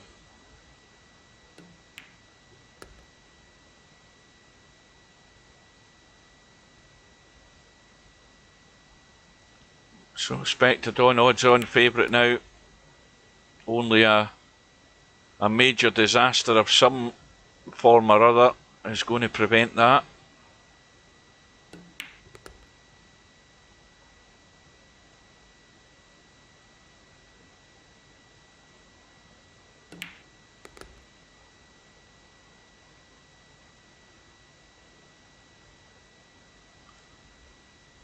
So the bad luck there happened in the end for Larry with that jump shot and falling it in with the cue ball.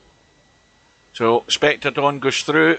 I think he's in the hot seat now, is he not? He must pretty much well be. Oh, there's that weird thing in the lobby again. I'm glad I've got that in videos. You see that on the chat? It's a while since I've seen that. Where it just goes right across the screen and right across the chat window as well. Right, so quick look at the bracket. Spectre Dawn is through to play One Pocket Slim in the hot seat match. And that room will begin up in any second. Meanwhile, on the one loss side, Larry's just about to play Sergeresh. And McNamara is sitting there waiting on the winner of the Tommy and Columbus match. And Columbus is 1-0 up with a 6 ball in a race to 4. Sorry, no, it's 1-1 now. So, all action and all eyes on the Spectre Dawn One Pocket Slim match. And we'll get in there. Spectre Dawn maybe having a little break before he comes in. I'll have another drink.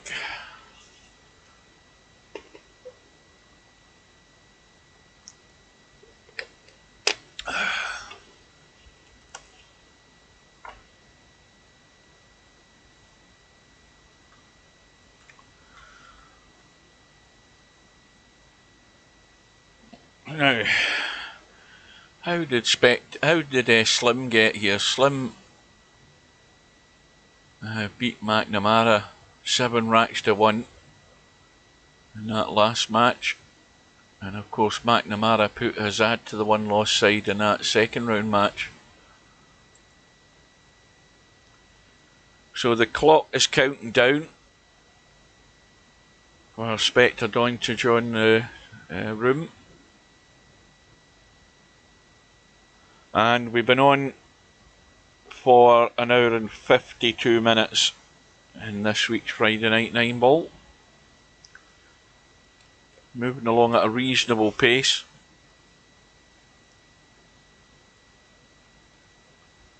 And here we go for the lag. So, Spectre Dawn's at the bottom of the screen. Slim at the top. White kitchen line is there.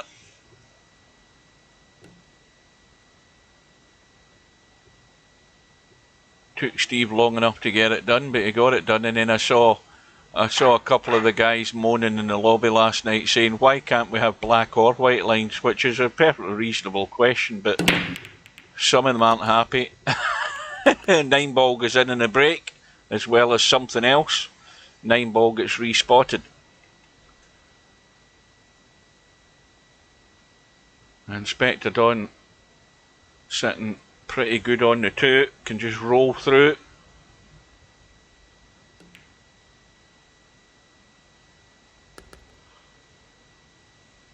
Oh dear, the yawning started now.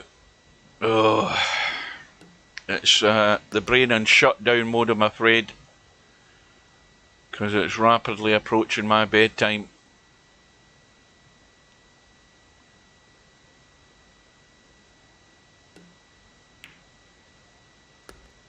Well, it's looking very likely a good start for Spectre Dawn. Win the lag, break, get a ball, have a shot and run out. Can't get any better than that. He might just be brushing the 9 Ball here. Yep, he just needs to make sure he brushes through it.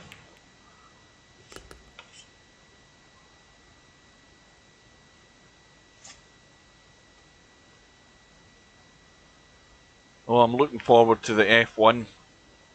Probably all I'm going to end up seeing is highlights though. But it's going to be an exciting finish. Hamilton going for his 8th World Championship, if he can do it. And that's well done. He's pretty much got there in the 9. And a solid start for Spectre Dawn.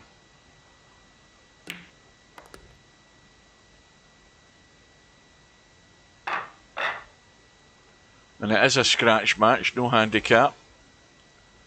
And there's not much you can do when your opponent wins the lag, breaks and runs. All you can do is just sit and wait your turn.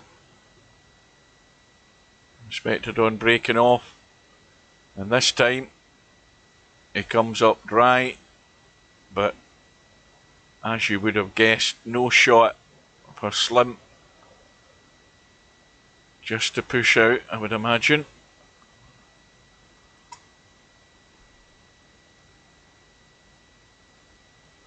Now again, you've got to be careful where you push out here, because there's balls that can be used for cover.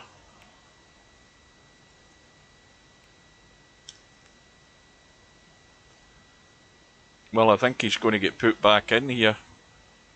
Oh no, wait a minute. Again, that shows you how I'm falling asleep. I was thinking he was on the 2. The brain has gone. The brain is fried, I'm afraid. The mistakes are going to come thick and fast from this end. The brain is gone.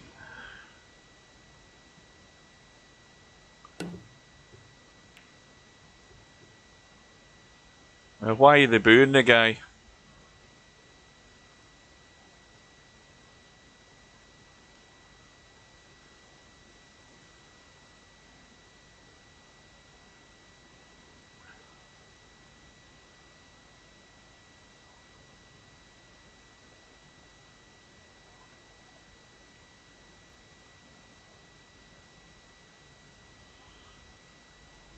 Well, you know, a lot of folk don't really like great champions. You know, love him or loathe him, he's the best F1 driver I've ever seen in the wet. He's one of the best at looking after his tyres.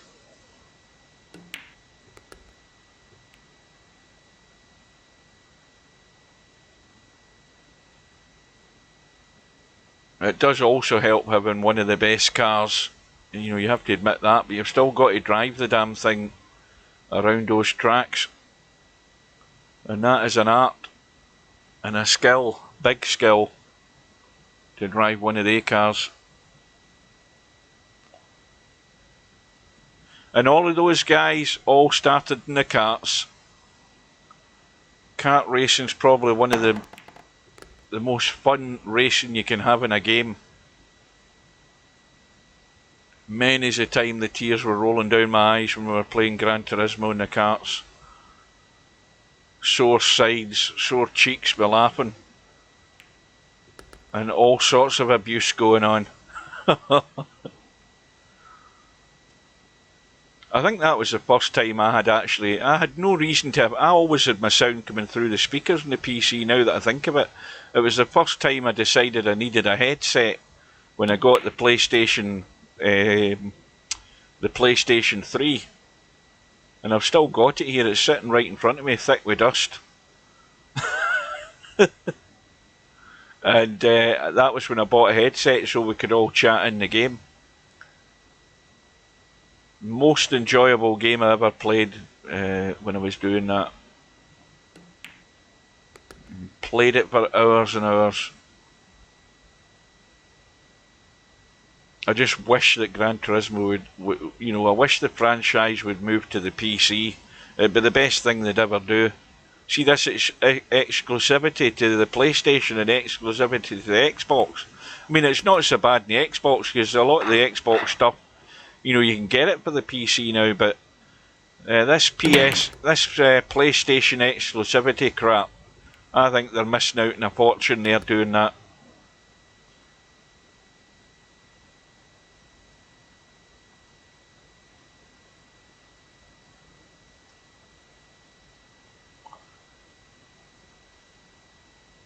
No, that was the indoor kart racing. Yep, that was in Gran Turismo 5. And then of course you could use the track editor to create your own tracks. In the Gran Turismo 4, I created loads and loads of tracks for that. And then of course with Gran Turismo they go and kill the servers after a period of time, so you're forced into getting a new game. And that's what sucks about that as well. And that's why when that happened and when they killed it, that was it. I've never been near it since. Never get any notion to get any other PlayStation of any description. Well, that's going to be ball in hand to Spectre Dawn. I don't know what Slim was hoping to do there at that pace. Ball was never going to get to a rail, and he's gifted. I'd go for Spectre Dawn.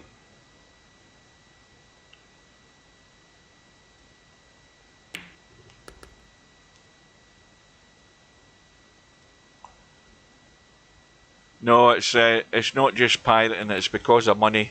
That's what it is. They're quite happy ripping people off having to buy £400 consoles and paying 50, 60 quid for a game. And it's big money, the gaming industry.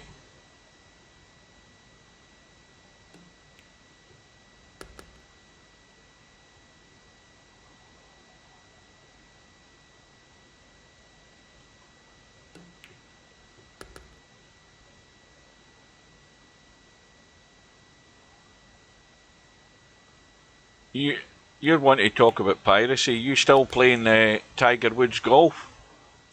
The version that fell off the back of a lorry?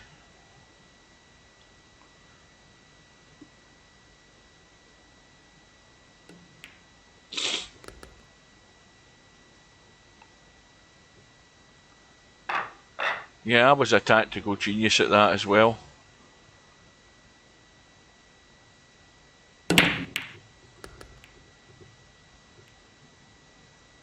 Well, you don't need to go near any of them, Pop, man. They're all just a rehash of previous versions.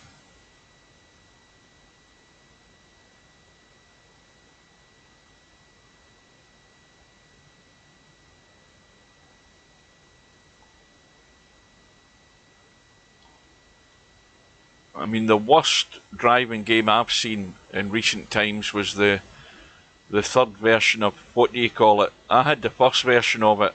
What's it called again? That driving game. They brought out the third version, and all it was all arcadey stuff. Project. What was it again? Was it Project Cars? Aye. The version 3. What a load of crap that was. It was specifically designed for folk with consoles. That's the bottom line. And I am glad I downloaded that to try it. Saved me a fortune and wasted money.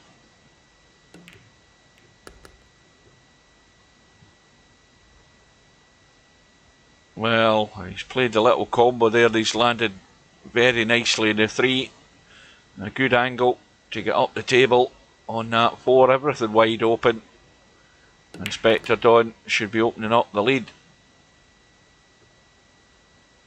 Well, the first game in the first version, I never bought the second version. I tried it, but I didn't see an awful lot of change in the second version, so I never bought it.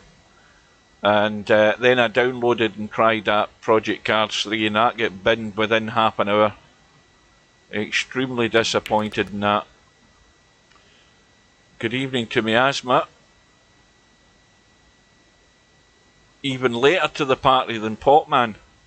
Anyone got lobby problems? Not that I would notice, no. But somebody, who was it that was typing? Was it Black Jagged? Was saying he was having problems with the game settings. I don't know what problems he was having. He didn't elaborate. But I've not had any problems. And Tommy has won a final rack decider against Columbus on that one loss side. And meanwhile, Spectre Don has his 3-1 lead, ball in the break. And a cut on the 2. And now does that 6 ball go? He won't even need to get to the 6 because he's got a 5-9 combo anyway, so you won't need to worry about that. That 5-9 is absolutely stone dead. So this is going to be, well, barring a disaster, and if he doesn't get good in the 5, it should be 4-1. What doesn't work properly, Popman? Yeah, what saving? Yeah, well, as I say, the only thing I've done earlier tonight was change the cloth colour, and that saved okay. I mean, I've changed the cloth colour, and if I go out and once the tournament's finished and I go back into the room, into hard times, I should still have the blue cloth. That's that weird thing going on in the lobby. That thing there. Player, whatever it is.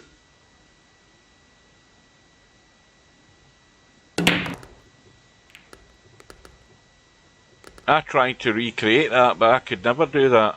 So I don't know what the hell that is. Well, that's not a broken lobby. That's just somebody with a funny name, I think. I mentioned it to Steve and he looked at it and I think he said something, I don't know. I don't think he was too bothered about it, but it messes up the chat window. How does it break the lobby? Everybody can still talk or type. It just makes it look ugly, that's all it does. That's a good bank. It's a good bank, but he's nowhere near good in the 4. Is Larry going to get a glimmer of hope here? Not Larry. What am I saying? I'm already half asleep and I'm in the wrong match. Slim, well, Spectre Don's played it pocket weight, but he's also played it in such a way that he's blocked the port.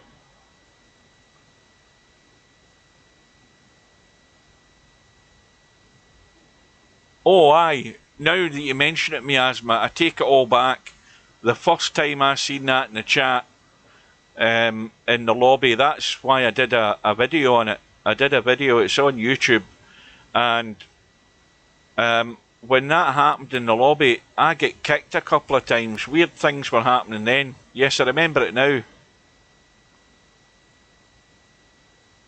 But as I say, I've not been messing about in the lobby. I've just been jumping from room to room.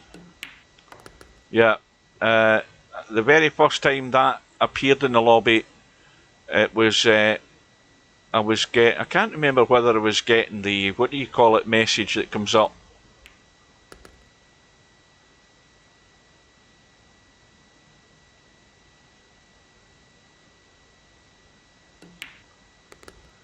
Well, Spectre Dawn is looking good. And Larry's, why am I saying Larry again? Slim's got a mountain to climb.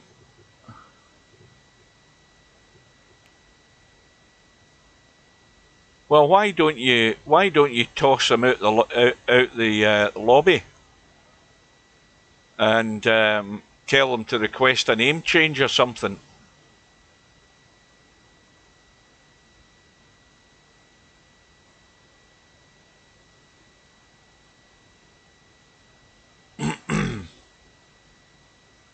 Steve tossed a guy out the lobby the other night there. I think it was something like, what was the name he had?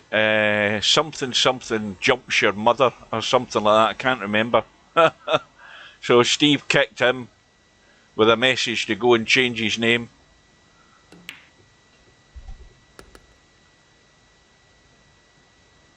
Well, Slim's got to get motoring here if he's going to survive.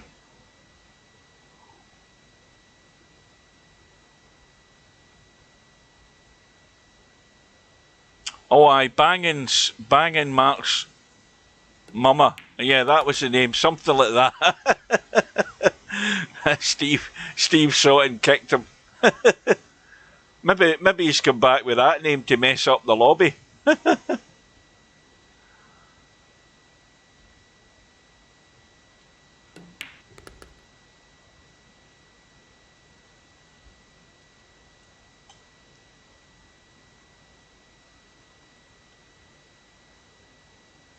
I think he's a wee bit straight in this 5. He's just going to leave the long 6. Again, it just means a wee bit more work.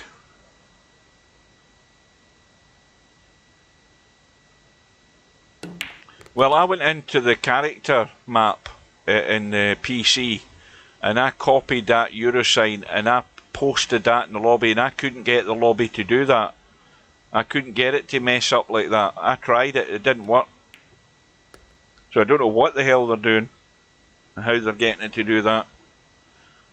It's a weird one.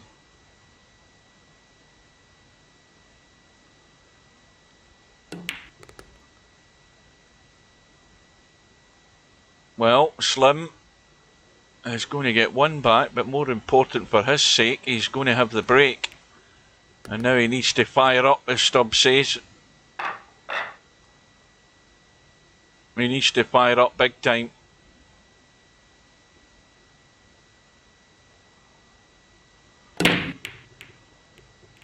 But he's not getting a lot of running. Is that 2 ball going to go though? Yes, it has. And he's on the 1. And he's going to have a very quick 3-9 combo here. Well, now there's a recipe for controlling the stun drop, because Slim got that all wrong. He got too much bottom in the cue ball, and now he's left it awkward. And if he had played the stun draw there, he wouldn't have got into that cue ball as much. Gilt edge opportunity to get a very quick rack there. Well, you can watch the whole of the match because you know it's on YouTube, Popman, but he played excellent. Very solid. He had one numpty trackball mouse shot, as everybody's seen. But he got away with it in the end.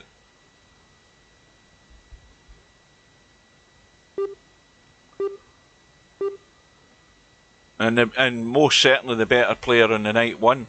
No doubt about that. Control Alt 4. What does that mean? To exit the lobby? Or kill the game?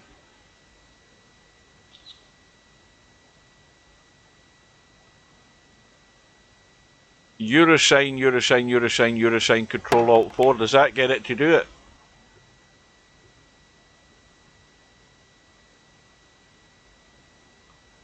And Larry survives a round in the one loss side. He's beaten Sergaresh 4 racks to 2. And I don't think that the one loss side can move any further now until we have a result here. Let's have a look. Oh no, we've got Larry. Well, that match is just about to update. Larry's going to go through. And then you've got Tommy and McNamara. And McNamara with that 5 ball, money ball, is 3-1 up on the hill. And he's going to be playing, well, whoever does win is going to play Larry next. And that's going to be a dangerous handicap if McNamara gets through to play Larry. And meanwhile though, Slim not getting good on that 3-9 combo. He played a poor one and it's cost him.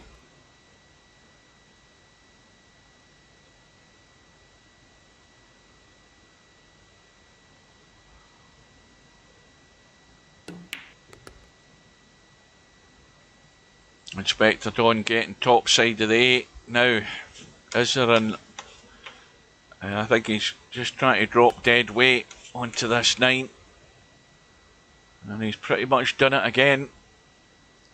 And on the hill again. What you've got to type... What you've got to type like 6 or 7 euro signs in Control Alt 4.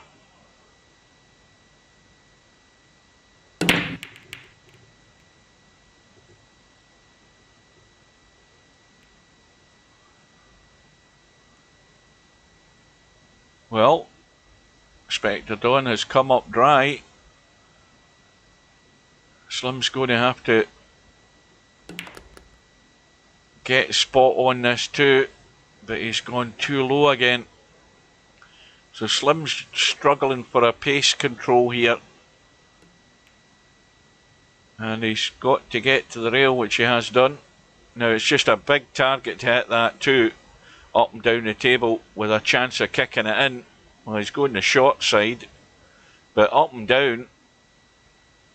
There's a good line to try and kick that in. I'm surprised he didn't go up and down. He's just giving Slim a free go again here. Ah, right, I've got you now. Control Alt 4. I'll need to try that. Where are we? I'll try that. If we can get to the lobby chat, that is. So control, it might not work because I'm streaming. Where the hell is the Alt button again? Control Alt. Oh no, you got to open the chat though, haven't you? I Control Alt. Where the hell is it? And F4. Well, I'm not getting anything typing. No, Control Alt 4 gives you 1 euro sign. Well, it's not typing anything on my chat. Control. Is it the left Alt or the right Alt? Does it matter? No, it's Alt F4. Right, let me try Alt. And I'll try that. Alt F4. No, nothing's happening in the chat. Alt F4. Not anything at all. Doesn't work in the... And that's me in the lobby chat, so I'm hitting Alt and F4, nothing's doing. And McNamara has beaten Tommy 4 racks to 2.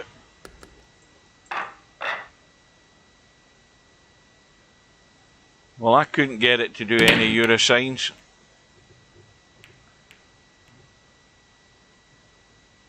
Slim back to 6-3.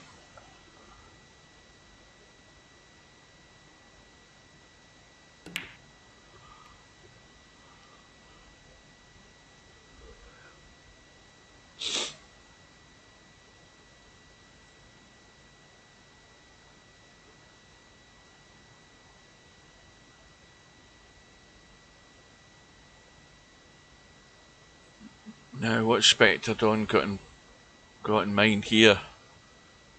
Can he really move the cue ball a great distance? He's kind of locked in where the 6 and 9 is when he hits this one. He might just be trying to bank it behind the 2 towards the 8.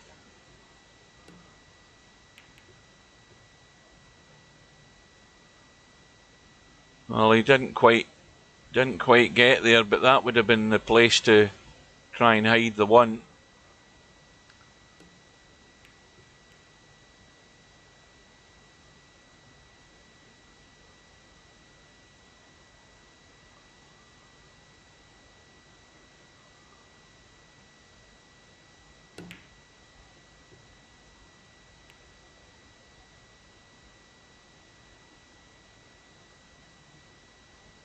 Now,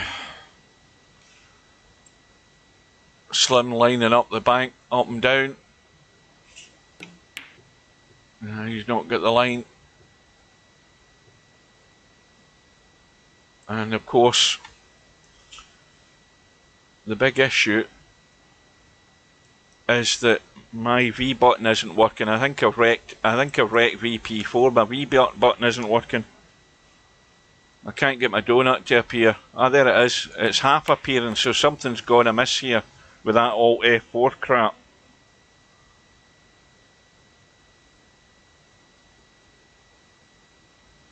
It's broken my donut.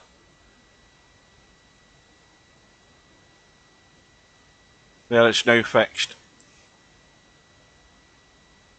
Told you I'm an expert at repairing VP4. Good evening to Tommy.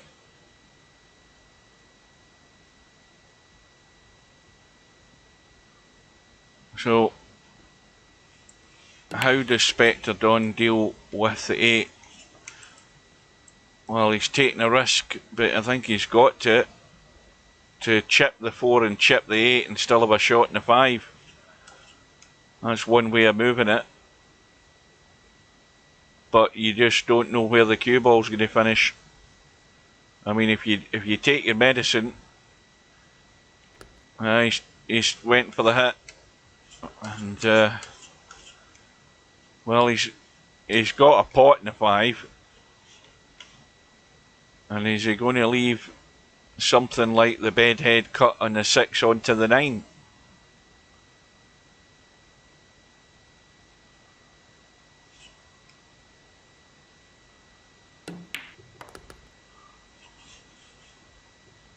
Yeah, he's going to get the right side for the 6.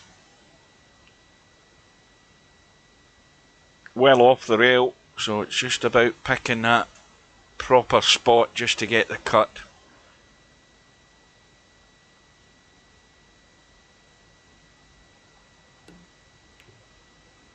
That will do nicely.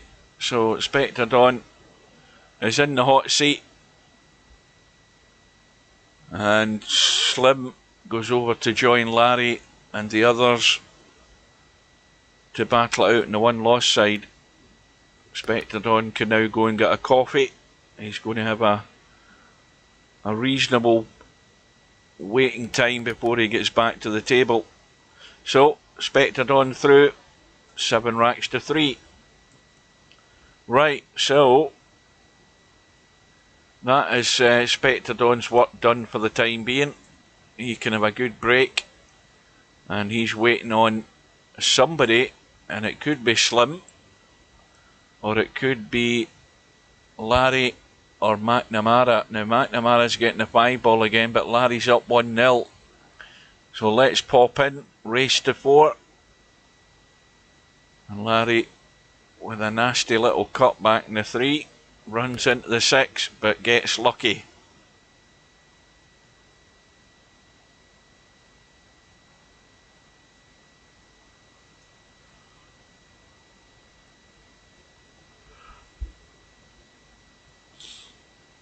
Oh, the yawns are coming thick and fast now, guys. This is brain shut down big time.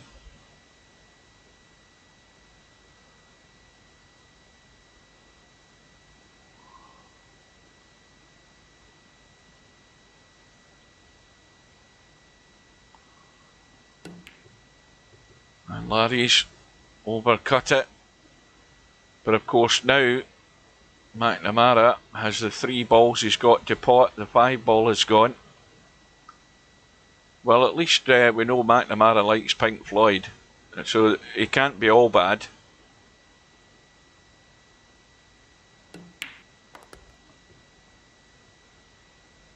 Well, he's just about got there. Again, he's just got to nick this. It's off the rail. There's the cue ball finishing though. And this looks easy, but believe me, it isn't. And that's why things like that can happen. And in the end, it's a gift for Larry.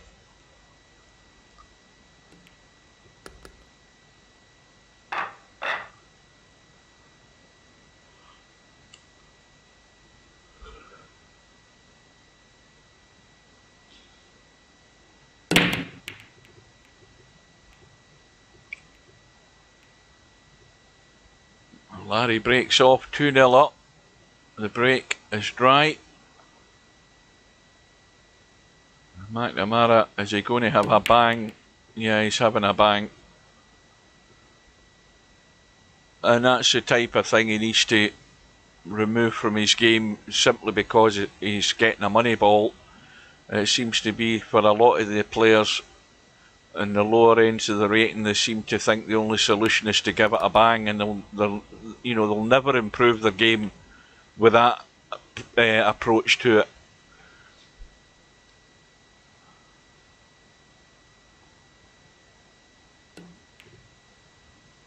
Well, that's a good cut by Larry. You're never going to have any decent shot in the 3 though.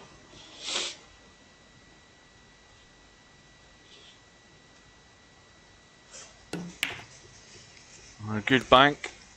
Where's the cue ball going? Now Larry's running all over the place here, trying to stay at the table, and he's been undone this time by the 8 ball. Excuse me while I blow my nose.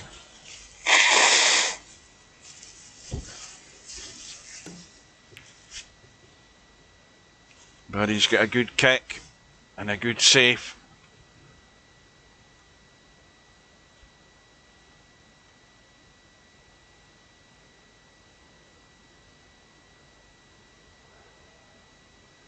Well, Larry's not guaranteed to win this because there you go, McNamara's banked to 4. Just needs to drop the 5 in and he's on the board. And this 5 ball handicap is extremely dangerous.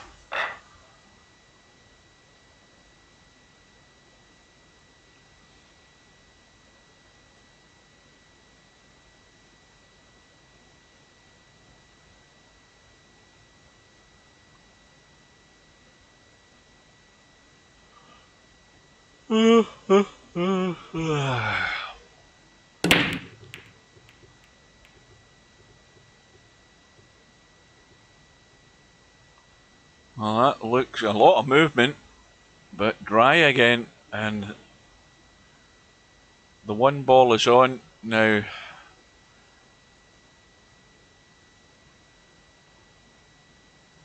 Larry, well, I don't know what Larry was trying there. Obviously, he was trying to disturb something, but he could have actually tried to come down here and hit the rail and get back up the table to be able to play the cut shot into that corner. I think he went hell for leather there trying to break things out.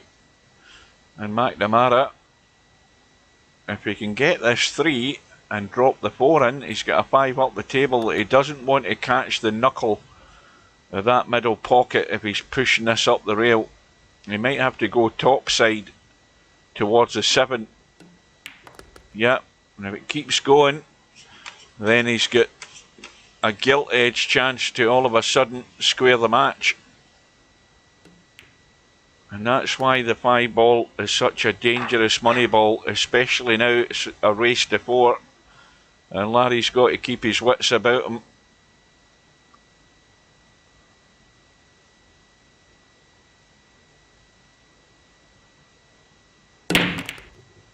Oh, 8 balls now hanging over the pocket, balls flying in all over the place. And he's plumbing the 1. The 5 ball comes back up. And he's got a 5-9 combo if he has to, although it's not set. He's trying to go over the other side to just cut that 5 onto the 8. Oh, sorry, no, the 4. I'm forgetting about the 4 ball. Well, that's going to blow it if he doesn't get this, and this ain't easy. Well, all of a sudden, he can pop balls. McNamara has woke up. Right, see you later, miasma. And he's now 1 away.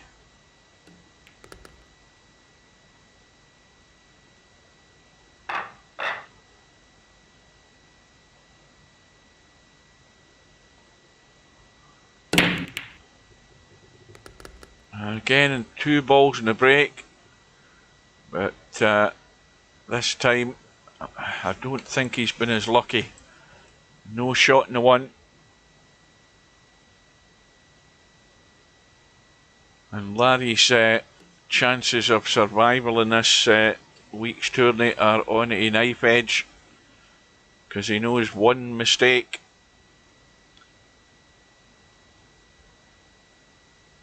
could cost him dear. Of course, the likelihood of a run out is not great the way these balls are sort of tied up. So Larry just trying to keep it tight. I mean, obviously, when you look at the 4 goes from that side if you get that side on the short side of the 4, but that's unlikely.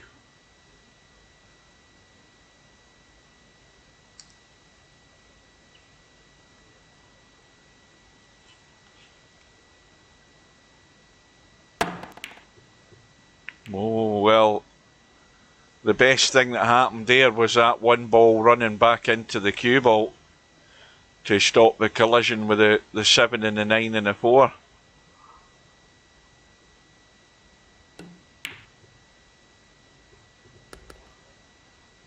Well, Larry's now got to be sweating. He's still got the assurance that the 4 ball's extremely awkward to get anywhere near. But he's trying to get there. And he might well have a bang at this 4-9. Try and bank it. And he had a go and it almost got there. And now Larry's got a testy 5 ball. He's simply got to get it to the hole.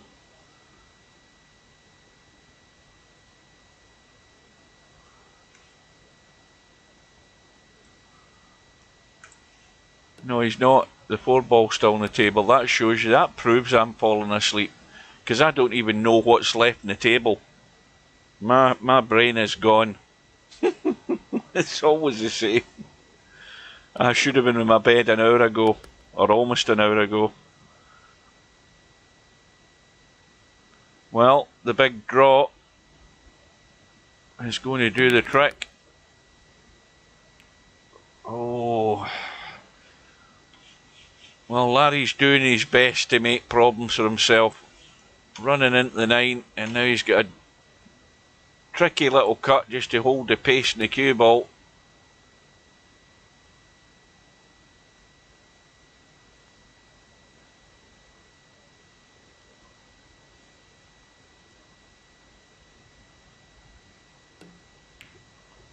Well, Larry's fighting for revenge against Spectre Dawn, who put him to the 1 loss side, I think. Or am I? Maybe I'm wrong. I can't remember who's played who now. But it's Hill. Larry with a break. 3 ball goes in. 1 ball stays where it is. 9 ball gets pushed out the way.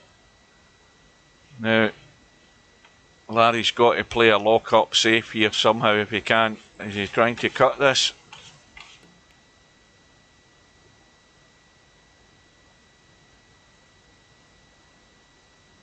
Yeah, Slim's waiting there.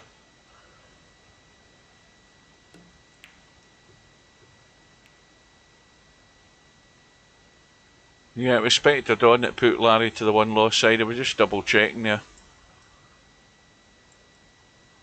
Can't remember it even though I sat and watched most of the match.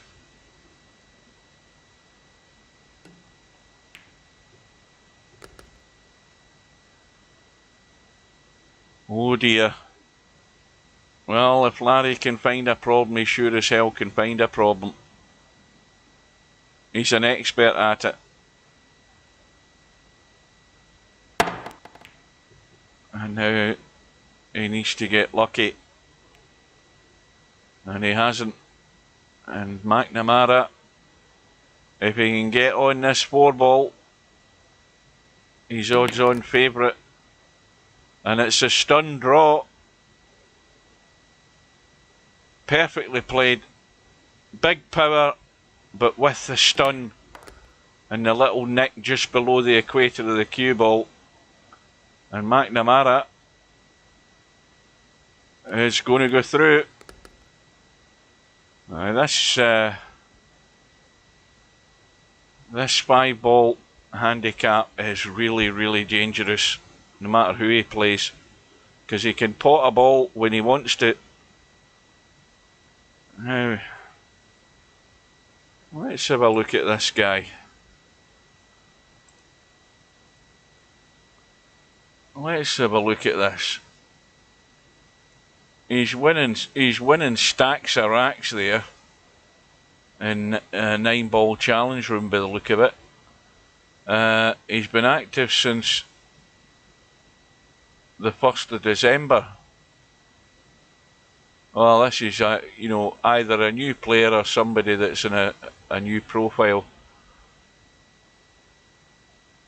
And that's why his ratings shot up, because he's been winning a stack of matches against these guys. Admittedly, John Boo, Sarah, I don't see any of them being that much of a challenge, but he's whopped his rating right up because of it. And he's only got 6 pages of matches played. He's been winning handfuls, and then he's lost a few there. Anyway, you don't want to be facing anybody with a 5 ball handicap or a 5 ball money ball. And McNamara is going to try and put Slim to the sword now.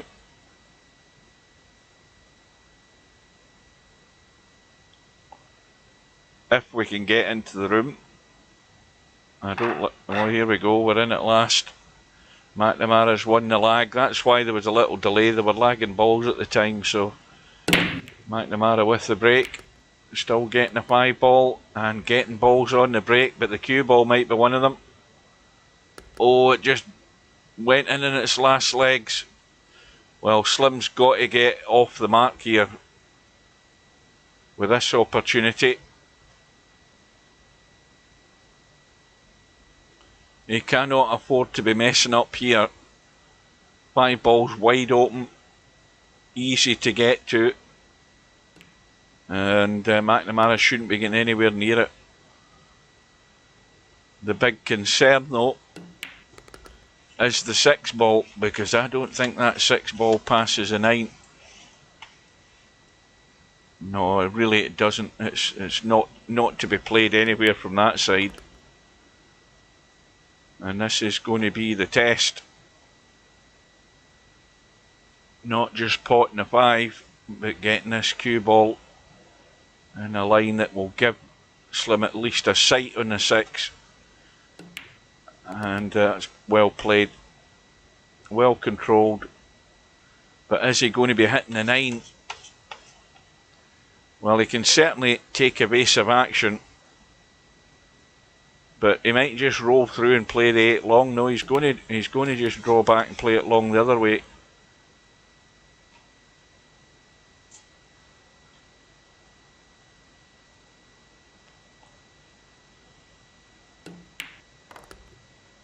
Got the spin working, pushed him over to the right side, and staring down the barrel on the 9 ball.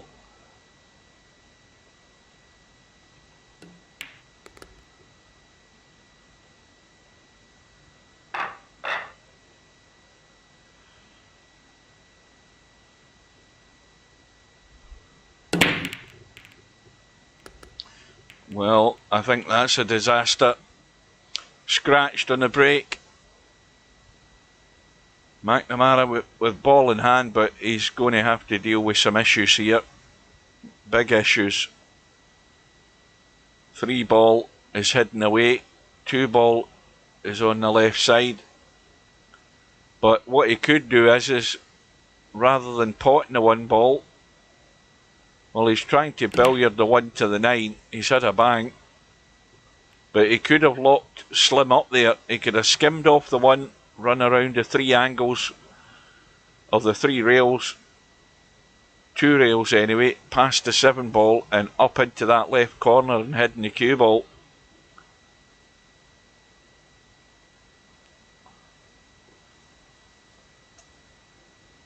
So that there are, I mean, you know, if he's a genuine new player, this guy McNamara, then he's got potential, but this propensity, if that's the word, to start just banging at a ball and hoping he gets lucky, he needs to get that out of his game. That's Capo style. You want to get rid of that from your game.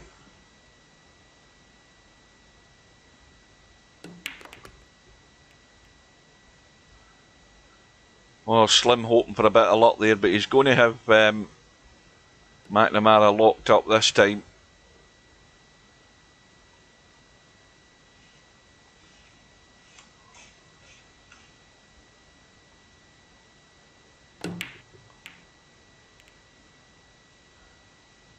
And the strange thing is that the only person I've seen having a jump cue and playing with a house cue is Yamaguchi Taru.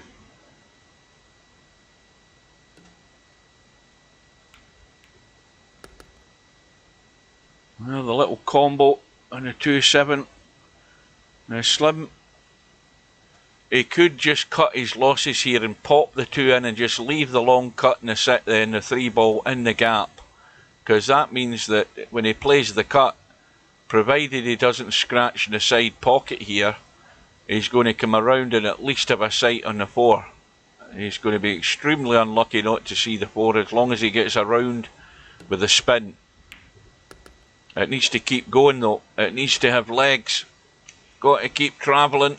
And he's got there, but he's dead straight. Might do the same again, just kill it stone dead, leave a straight 5. Or he might be running again. No, he's just going to stop it, I think.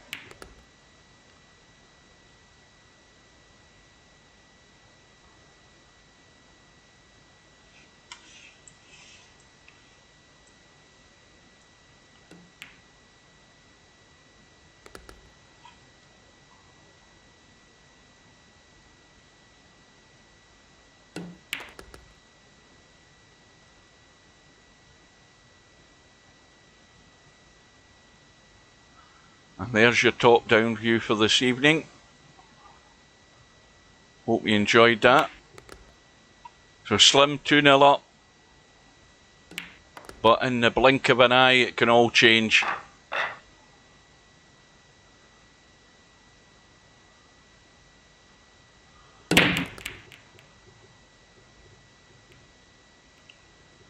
Well, he gets a ball.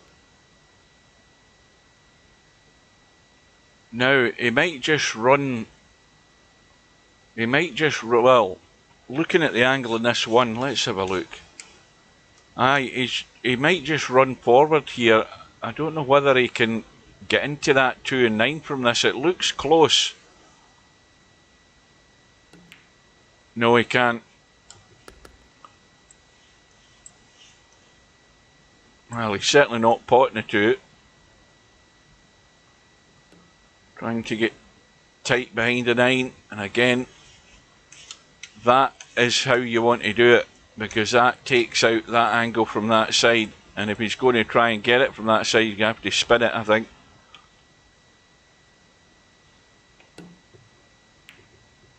Oh, hang on a minute. Almost.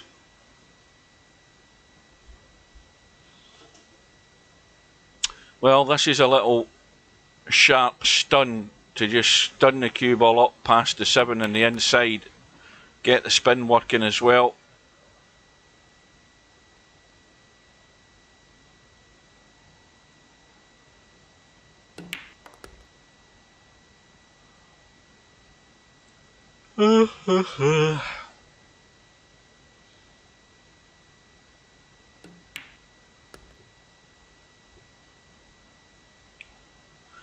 Quick look at this 8 ball, because it's a wee bit worrying. It looks tight.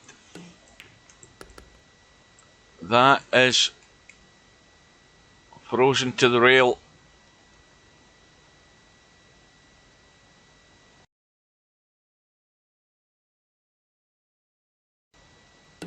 Frozen to the rail, and I've just hit the wrong button.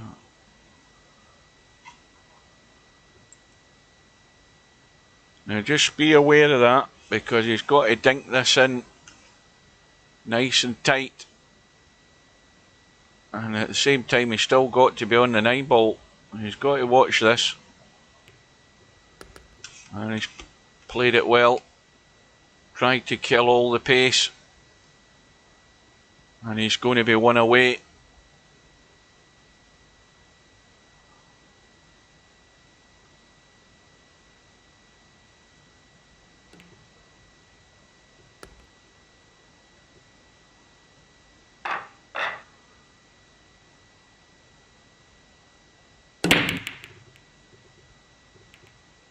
Two balls going to go. 1 ball over the side, and enough room to get out for the 3, I think. It looks okay from here. Maybe not. It's a wee bit tight there, but playing the draw. That'll do. Keep it all in the open.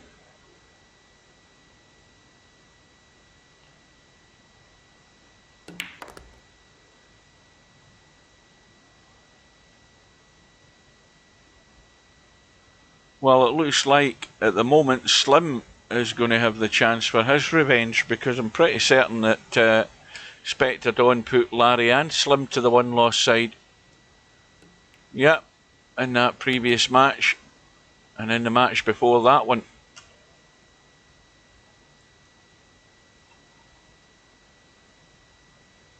And now Slim has got himself a wee bit of work to do again. Pot the 5, just roll it through. He's got to get it though, and he hasn't. And this is how these matches can turn so quickly. He's made the mistake on the ball you don't want to make the mistake on, and he's given McNamara a start.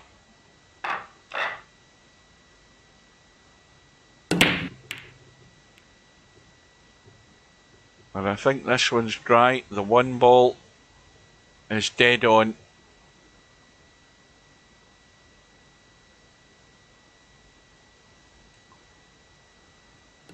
Slim playing the 2 into the bottom left. Loads of inside English, so that when the cue ball hits that short rail, it just kills the pace and straightens it off the rail to hold that line in the 2.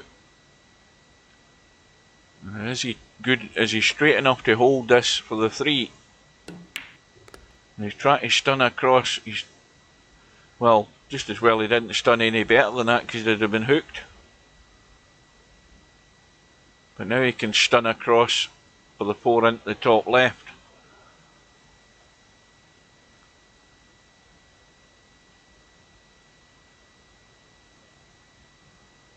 Well, I think he can. I don't know whether he's maybe got too much angle. It looks okay for here.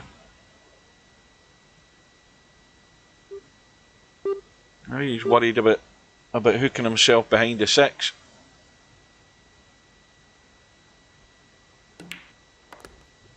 Yeah, he was worried about it. And what's more, I think he has done. He can't get to the potting angle. Or if he can, it's extremely tight. He's out of the jump stick. And that was the only way it could go wrong. Just getting too much pace into it off that rail. Well, that's a reasonable recovery, but the cue ball's leaking away. And again, like the previous rack, Slim does not want to make the same error. He has to get this 5 into the hole.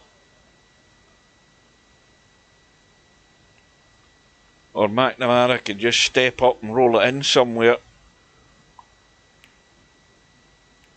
And this time it's gone in, but everything's at long distance. A long straightish 6 ball. And he might have the angle just to go straight through or try and draw it back. One of the two. Depends on the line he has on it. Yeah, he's gone for the run through and it needs to keep running. Loads of pace needed. Now, quick look at the 7. See how it looks. Well, this is looking a wee bit better. It's off the rail.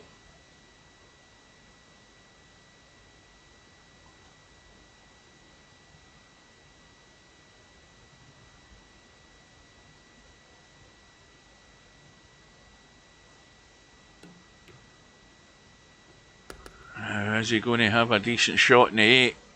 Not really.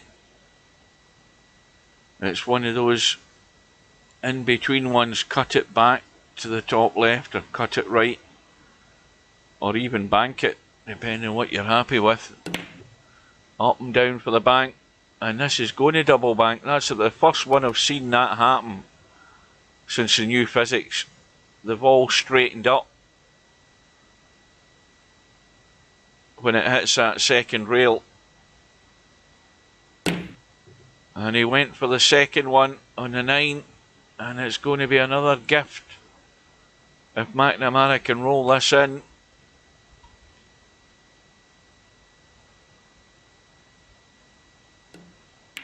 And he hasn't. And Slim's going to have to pull out another one. Oh, this has gone right tight to the rail, I think. Oh, it's as good as touching. I think he went for the bank again. But this time, I think he's played his last shot in this rack. And McNamara is only one behind. Panic stations now for Slim.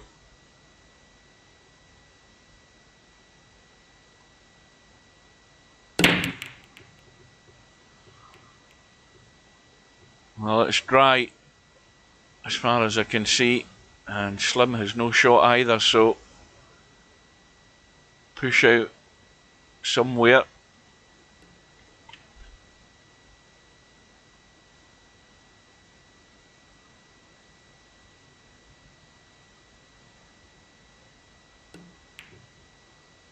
And McNamara going for distance, hasn't got the cover. Now Slim, I think, might be able to drop behind the 2 for it up the table.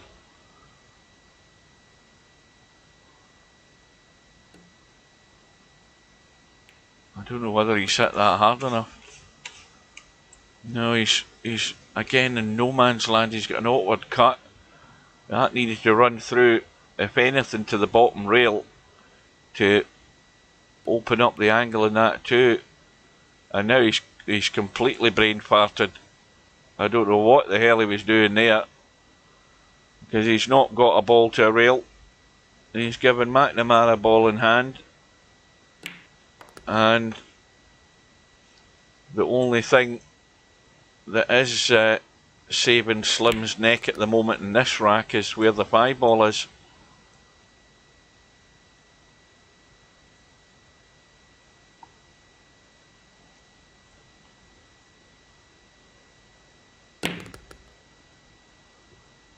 And he may well have a pop at this 5-9 bank, up and down here. Yeah, that's going to hold the line. See how that one's coming back. So Slim breathes again. And now looking to put McNamara to the sword.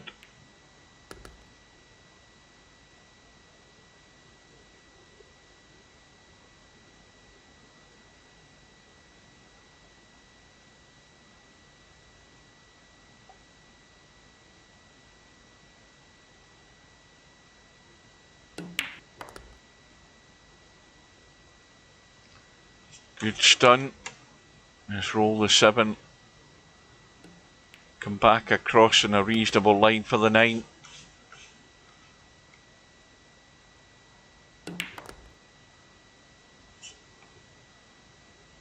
And so Slim survives for the revenge match with Spectre Dawn. Slim goes through, 4 racks to 2. And the good news for McNamara is he's come out, you know, on a plus. I think it's still 150 for entry, but he's come out with 250, so, you know, as long as you go away with more money than what you started with, then you're on a winner. So Slim is through to the final for the revenge rematch with Spectre Dawn, who beat him by 7 racks to 3 previously to send him to the 1-loss side. And now Slim's got a chance to redeem himself. Here we go with the lag. And Spectre Dawn's at the bottom of the screen as we look. Slim's queue hasn't loaded.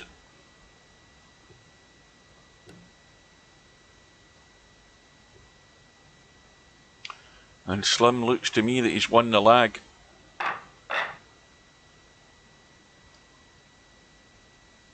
So once again, the final race to 9. It's a scratch match and it's winner breaks. And as is common, it's another dry one.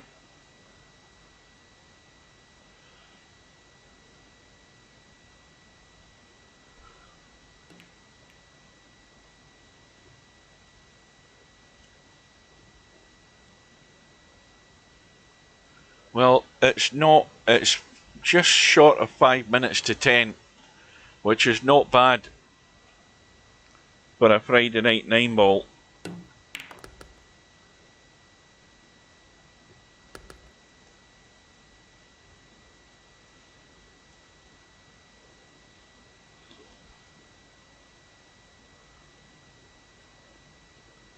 Well, Slim has found a way to scratch.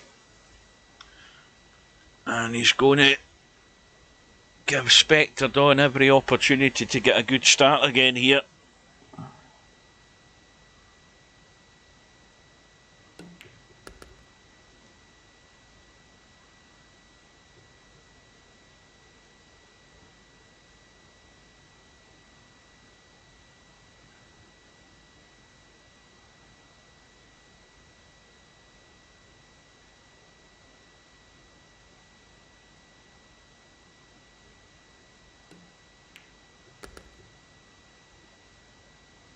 Now then, he's just under hit that, because that's nowhere he wanted to be on this 5-ball.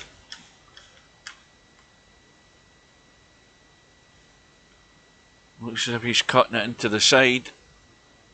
I think he is anyway. This is not a gimme.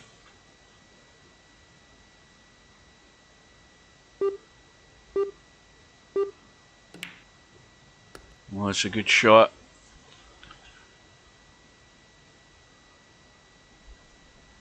Well, I think, you know, most Friday night 9-balls are like, you know, 3 hours and 40, 3 hours and 50 minutes. This is, considering there was, what, about 14, 15 in it tonight, it's not that bad.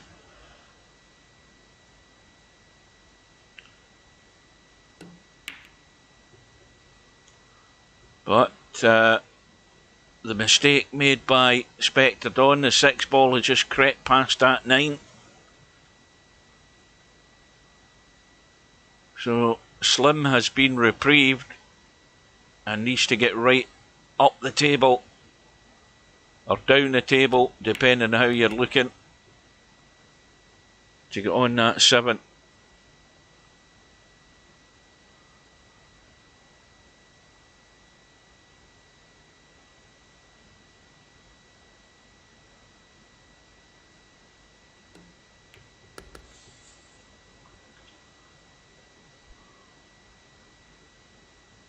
Probably just a draw back into the table.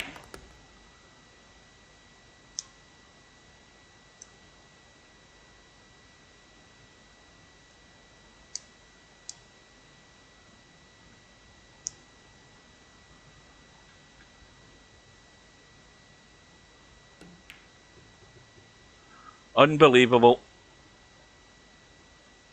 And I think Slim is showing the signs of wear and tear of being in a tournament for 3 hours.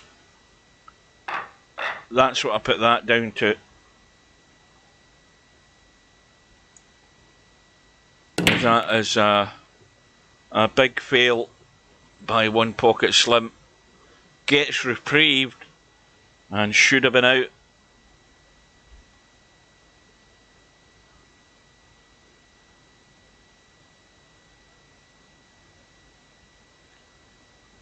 But again, Spectre Dawn breaks off and it's dry.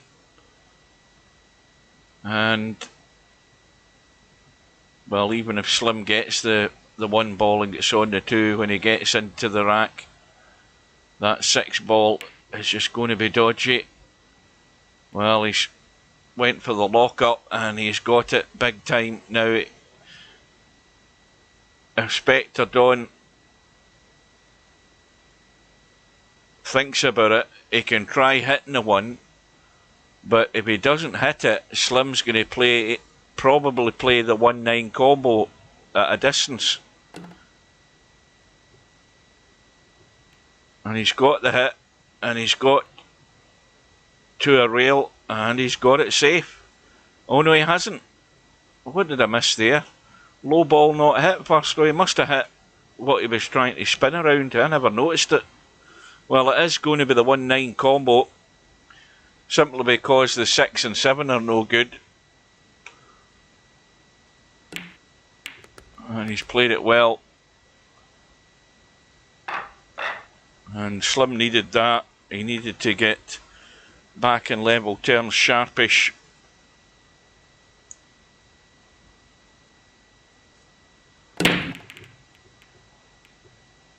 And he also needs a ball in the break. And I don't think he's got it. 2 balls going in. Oh, and he's sitting nice in the 1. The 3's wide open. Well, this is a got to be out one, this. Looking at these balls. No problems. Just find your way there.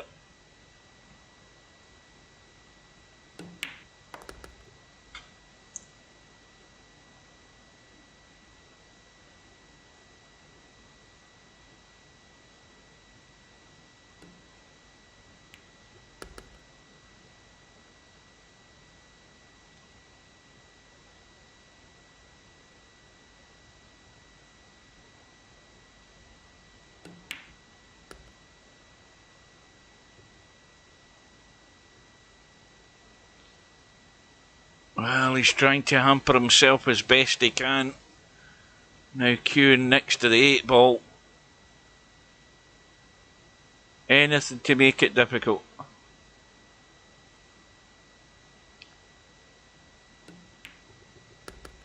And that wiped at his feet. And now he's at distance.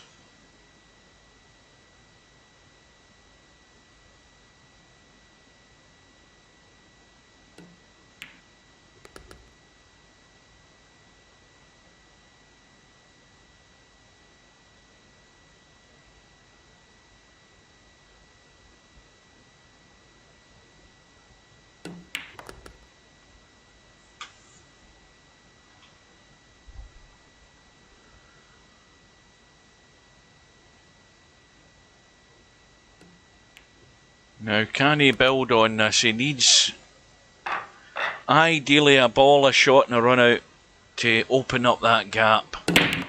Apply a bit of pressure. Well, he's got the first part of it right. He's got a ball. Second part of it is, well, he's got a couple of balls. 2 and 3's gone. But he's also on the 1. And he might be going back across the table for that 4. 6 is no problem into the side. Neither is the 5. Probably into the same pocket, I would imagine, depending whether he can hold it or just stun out for it in the side. Yep. Then drop through for the 6. Now, ideally, again, he wants to be on the 6 in such a way where he's not hitting the 7. And he's sticking himself to the rail, which is not a good idea. But he's got the right angle in the 6 where he's not running into the 7. And no sooner have I said that than he's done it. He didn't need to run into the 7. And now he's got one of these tricky ones. Is he going to cut that in the side?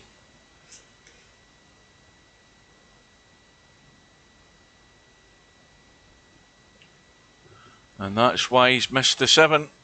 You know, it looked all too easy to run out, and Slim's finding ways to get it wrong.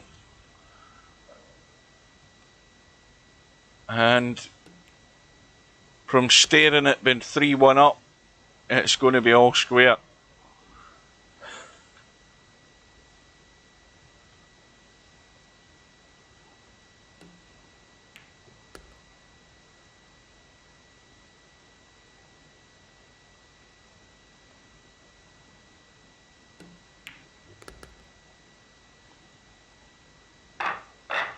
And I'm sure Spectre Don will be relieved, but Slim's got to be kicking himself again, because that was a fairly easy out there, and I'm pretty certain he had a good enough angle in that 6 ball to play it right so that he was coming out and not running into the 7. There was just enough angle there, and that was the cardinal sin he committed by running into it, and that got him out of line.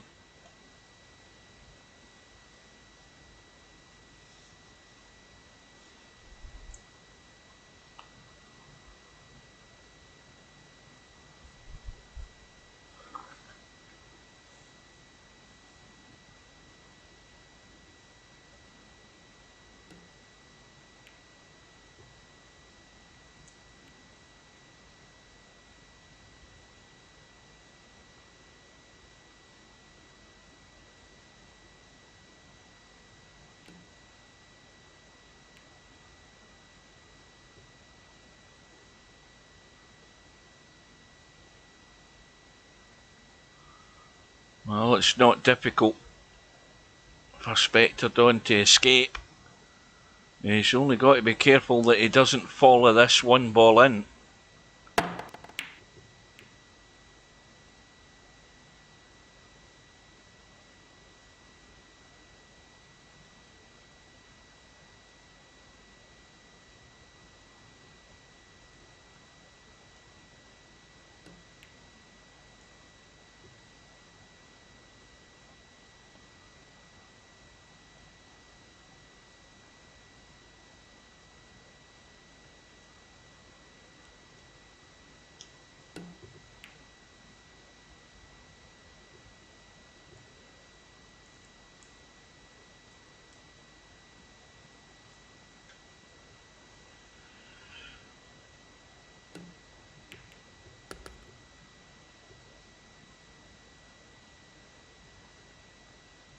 Well, that little brush in the 4's maybe just altered the line in that cue ball there. He's now got lots of work to do to get down onto this 3.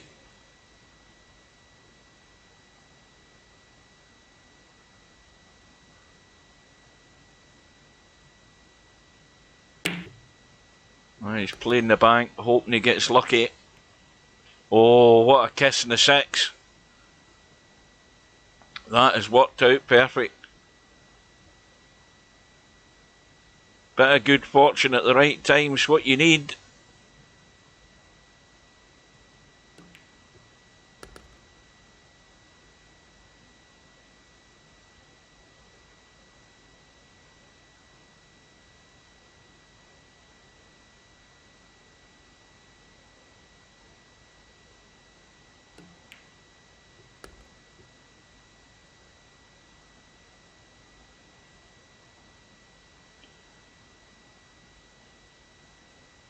Well, this just adds to the punishment even more for Slim not getting that 3-1 lead, because now he's watching Spectre Dawn run out to take the lead.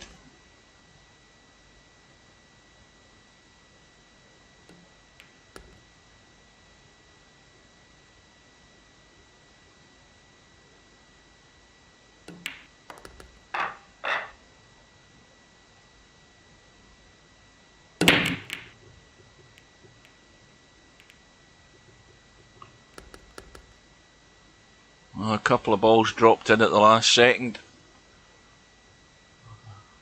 At least it sounded like a couple of balls. It only looks like the 8 ball's gone. Oh, wait a minute, the 9 went as well. It got respotted.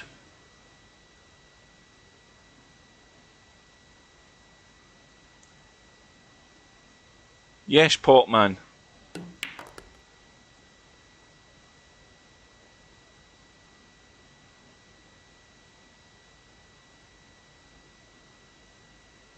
I'm falling asleep here. Is it 3-2 to Slim? Yeah, I've just realised that. That's what happens when it gets this late at night. My brain goes and shut down, and I'm too busy looking at the balls and not looking at who's at the table, and thinking that the same player's still at the table. I've done it often enough.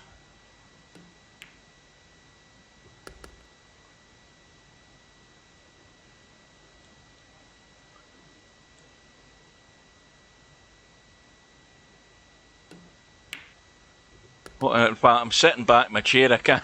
I'll be honest with you. I'm lying back in my chair. I can't see the score.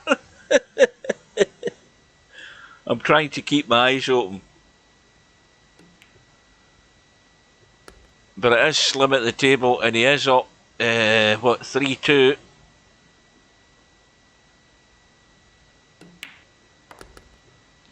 And now he's up 4-2. I've got that right, now that I've looked at the HUD.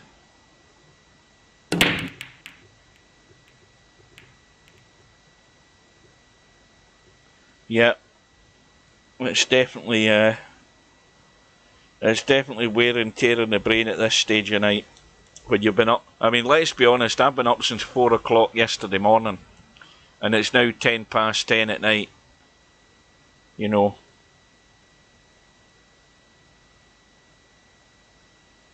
And I'm not getting any younger.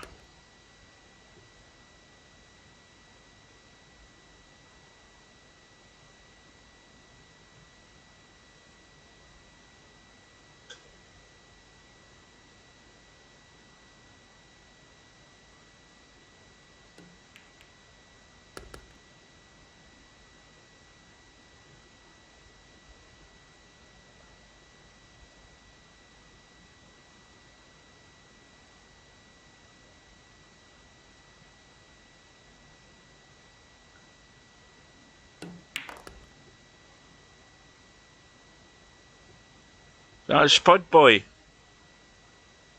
Cheeky bastard.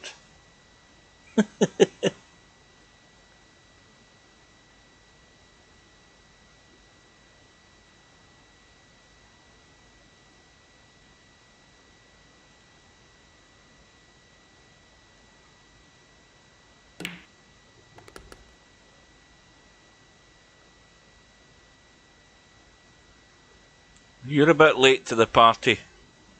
We've only been on the go for 3¼ hours.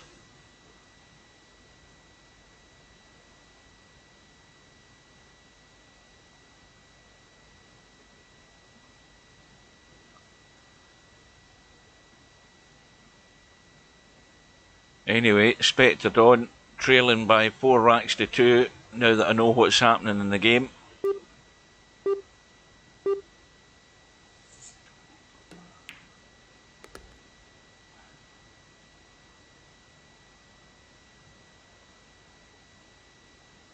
God, I've been home from work since 11 o'clock this morning. Bearing in mind I've been up at 4 o'clock.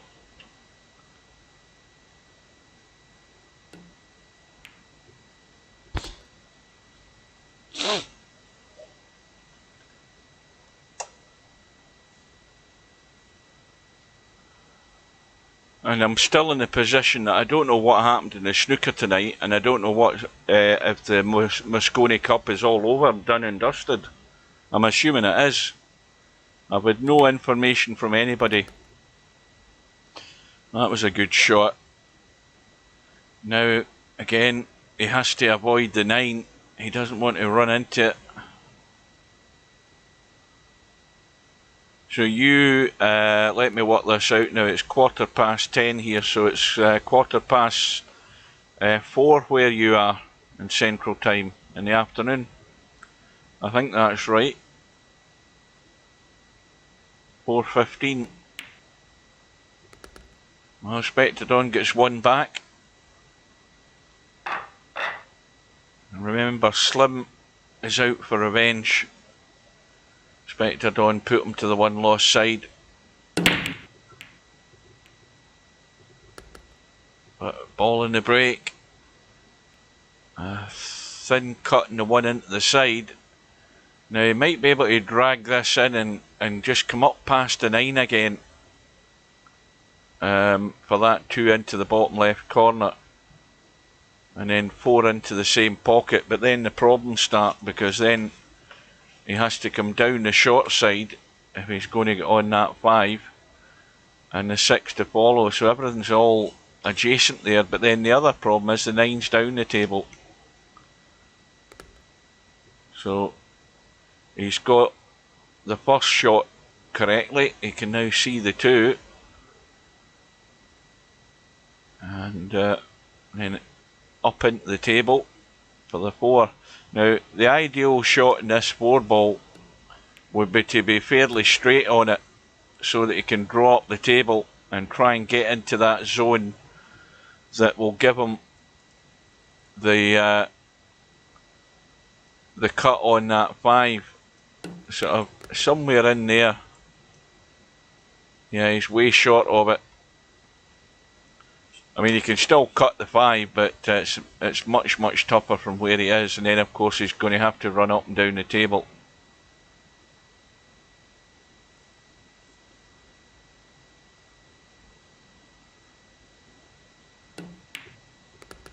He's got the pot.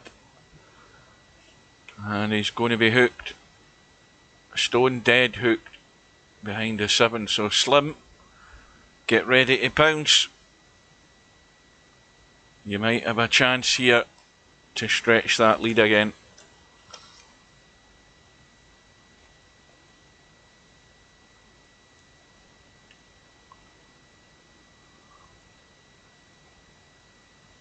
He's going for 2 rails, I think, here.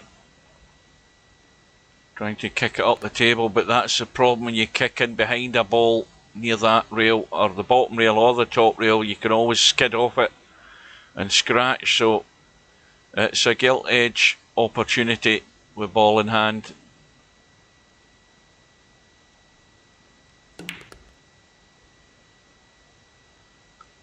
You know, these are the type of opportunities that Spectadon hasn't been turning down most of the time, especially in that 8-ball tournament he's been in.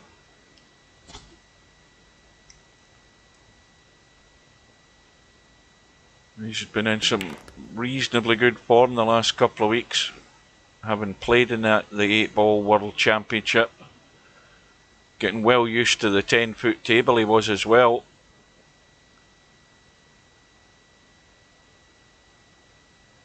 But Slim on the 9. And back to 2 racks. Trying to keep Spectadon at arm's length.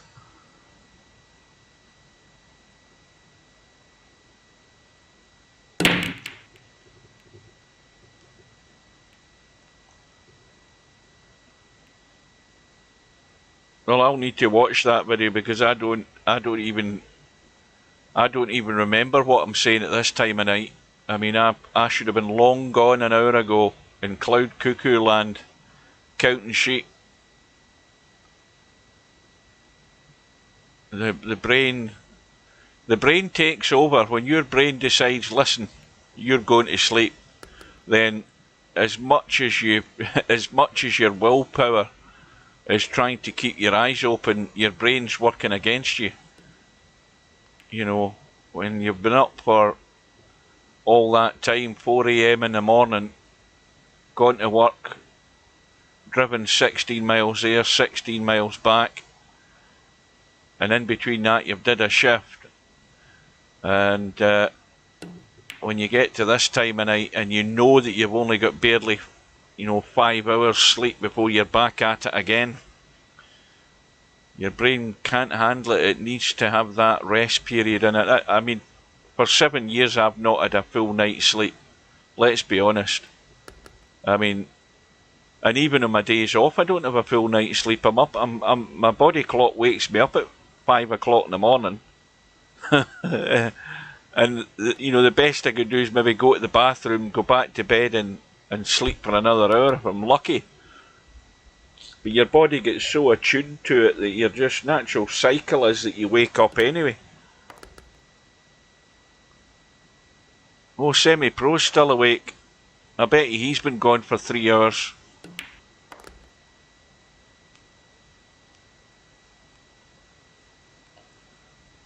Yeah, I'm definitely struggling to hang on, so as soon as this is over, guys, it's good night, sayonara, and I'm out of here. I ain't hanging about to discuss anything.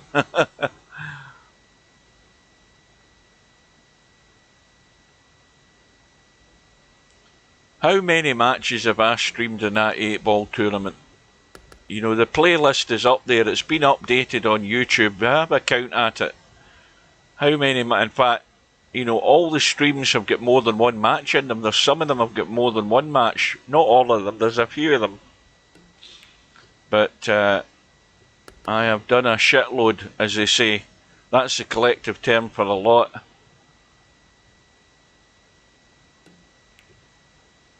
Now, I haven't checked back on that 8-ball bracket, but it was cleared. I checked it earlier on. It was cleared out, so I presume it's now been scheduled for the 6:30 semi. I haven't had a chance to go back and look at it.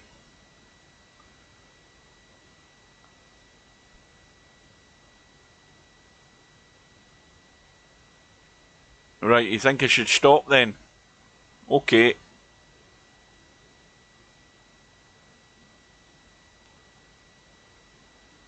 Yeah.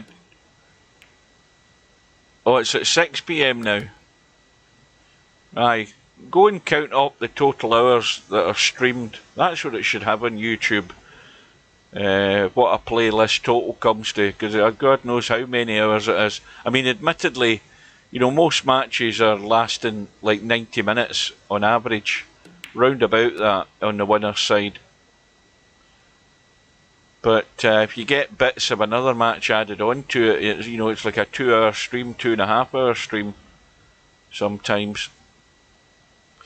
Well, back to business here. One Pocket Slim has got a 6-3 lead, and he's odds-on favourite to be stretching it in his main task of the evening, getting Revenge Inspector Dawn and taking him down in this week's Friday night 9-ball final.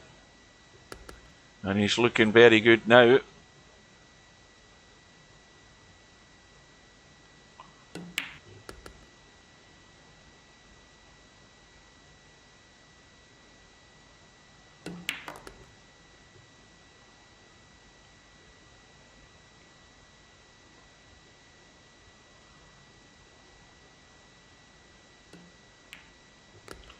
So, Spectre Dawn now has it all to do. Trailing before. Slim breaking, getting a ball. Cue ball stays on the table. And I don't think he's got a shot in the one.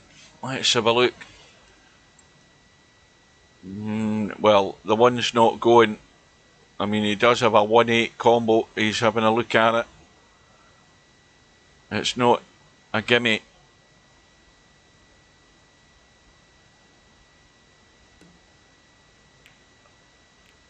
And he's given it every chance to go in.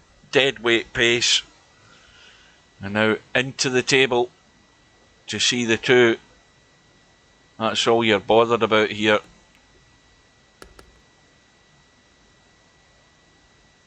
Well, he seems to have sort of found his touch a bit better, Slim.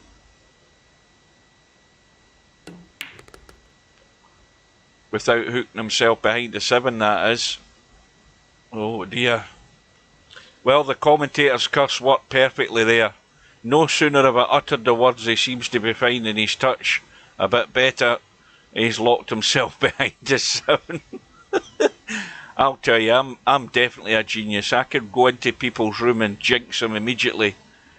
I can utter the words and jinx them immediately. It is a hidden talent I never knew I had until I started doing this. Well, there's a bailout jump. That was excellent. Nice escape. And Slim's working hard to get the job done. I think you'll lose the place. I think you'll get inside. I think you'll beat yourself more than Bedhead will beat you. You know that. You know that yourself. If you get a couple of bad rolls or you play a couple of bad shots, you're going to get inside your own head.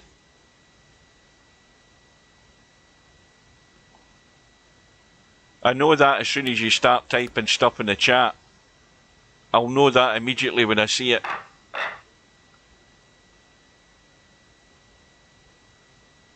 Well, as for predictions, I mean, the two of you can pop balls, the two of you can find ways out. So the predictions is basically the luck of the break and the shape of the table. As simple as that. Apart from that, there's not going to be a lot between you. But like I say, it's more on the mental side. If you're getting bad rolls, more importantly, if Bedhead's getting a better roll than you are, you don't want to be thinking you're getting hard done by. You want to just play the lay of the table, play sensibly.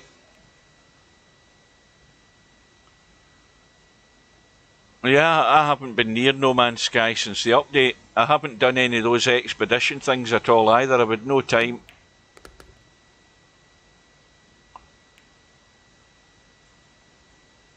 Bear in mind I had to completely start a new game because I couldn't build anything else. I had built umpteen bases in different galaxies, let alone planets. And now I'm back in the first galaxy again. If you want out of the first galaxy, all you need to do is just go to YouTube. You'll get the glyphs that'll, if you find one of the glyph things, you know, one of the glyph monuments, you can then jump to another galaxy. Not that you're going to find anything different, you're just going to find millions and millions of planets.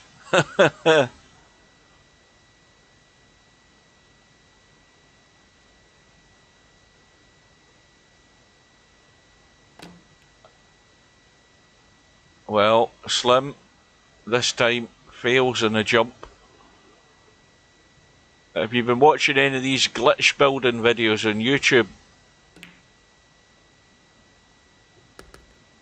You know, there's little techniques that you can learn to sort of cheat your way into building certain things.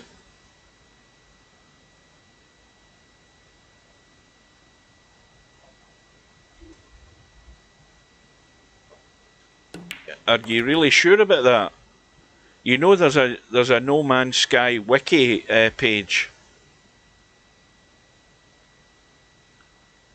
But I know what I did. I got glyphs that it didn't take me to the next galaxy, but what it did take me to was like the last couple of solar systems that I could jump. You know, when you get to the the last couple of solar systems before the centre of the galaxy, all you're doing is then jump into the black hole, which you will do multiple times eventually in the game anyway, to sort of jump further deeper into the galaxy. So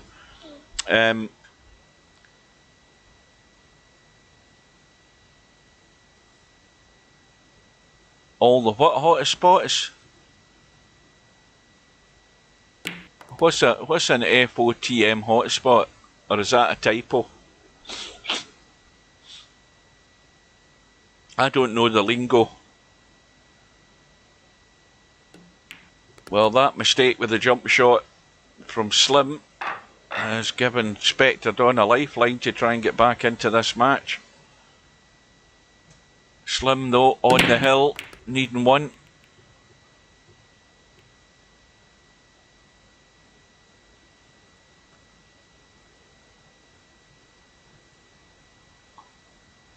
Alright, I've got you now. Yeah, I was in... what the hell was the name of the second galaxy? I was in it for long enough. I was in it for more than 2 years. And I still can't remember it. Does it begin with H? I think it begins with H, the second galaxy.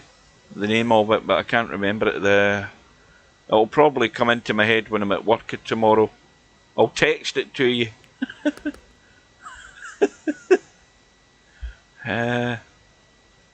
I'm sure it begins with an H.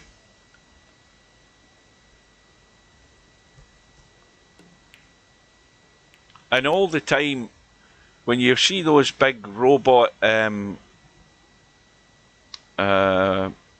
seen videos of them. What do you call them? Robot sentinels. I've never come across one in the game. Never. It's just been the normal little floating sentinels that I've seen on some planets. I've never seen any of these sort of big robot ones. And it was only recently that I came across the big sandworms when I was building that big pyramid on my last base that I was building, and then I ran out of options to build, and I thought if I go to some of my old bases and delete them, but I couldn't go back to my old bases since they'd done the updates. So I had to just scrub the lot.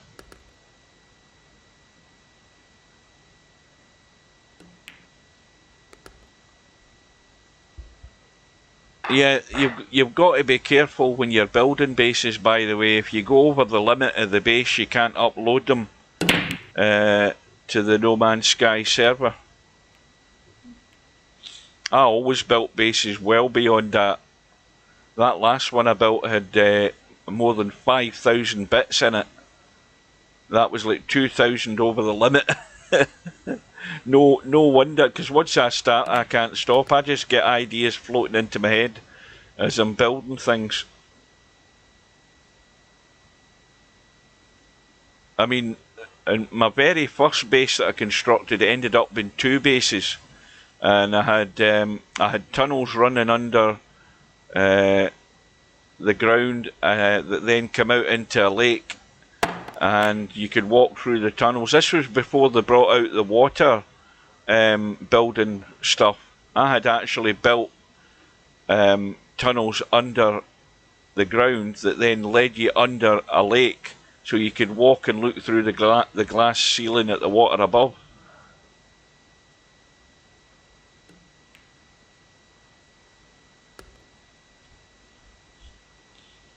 Yeah, No Man's Sky is due another major update fairly soon, I would imagine. They'll add something else to it.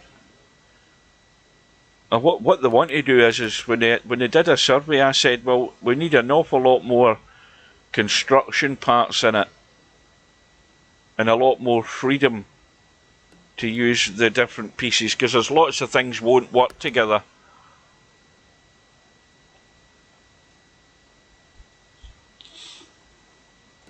Well, Slim is going to take this out, and in the meantime, thanks guys for watching, thanks for staying the distance for them that did, and it's just gone, what, 10:33.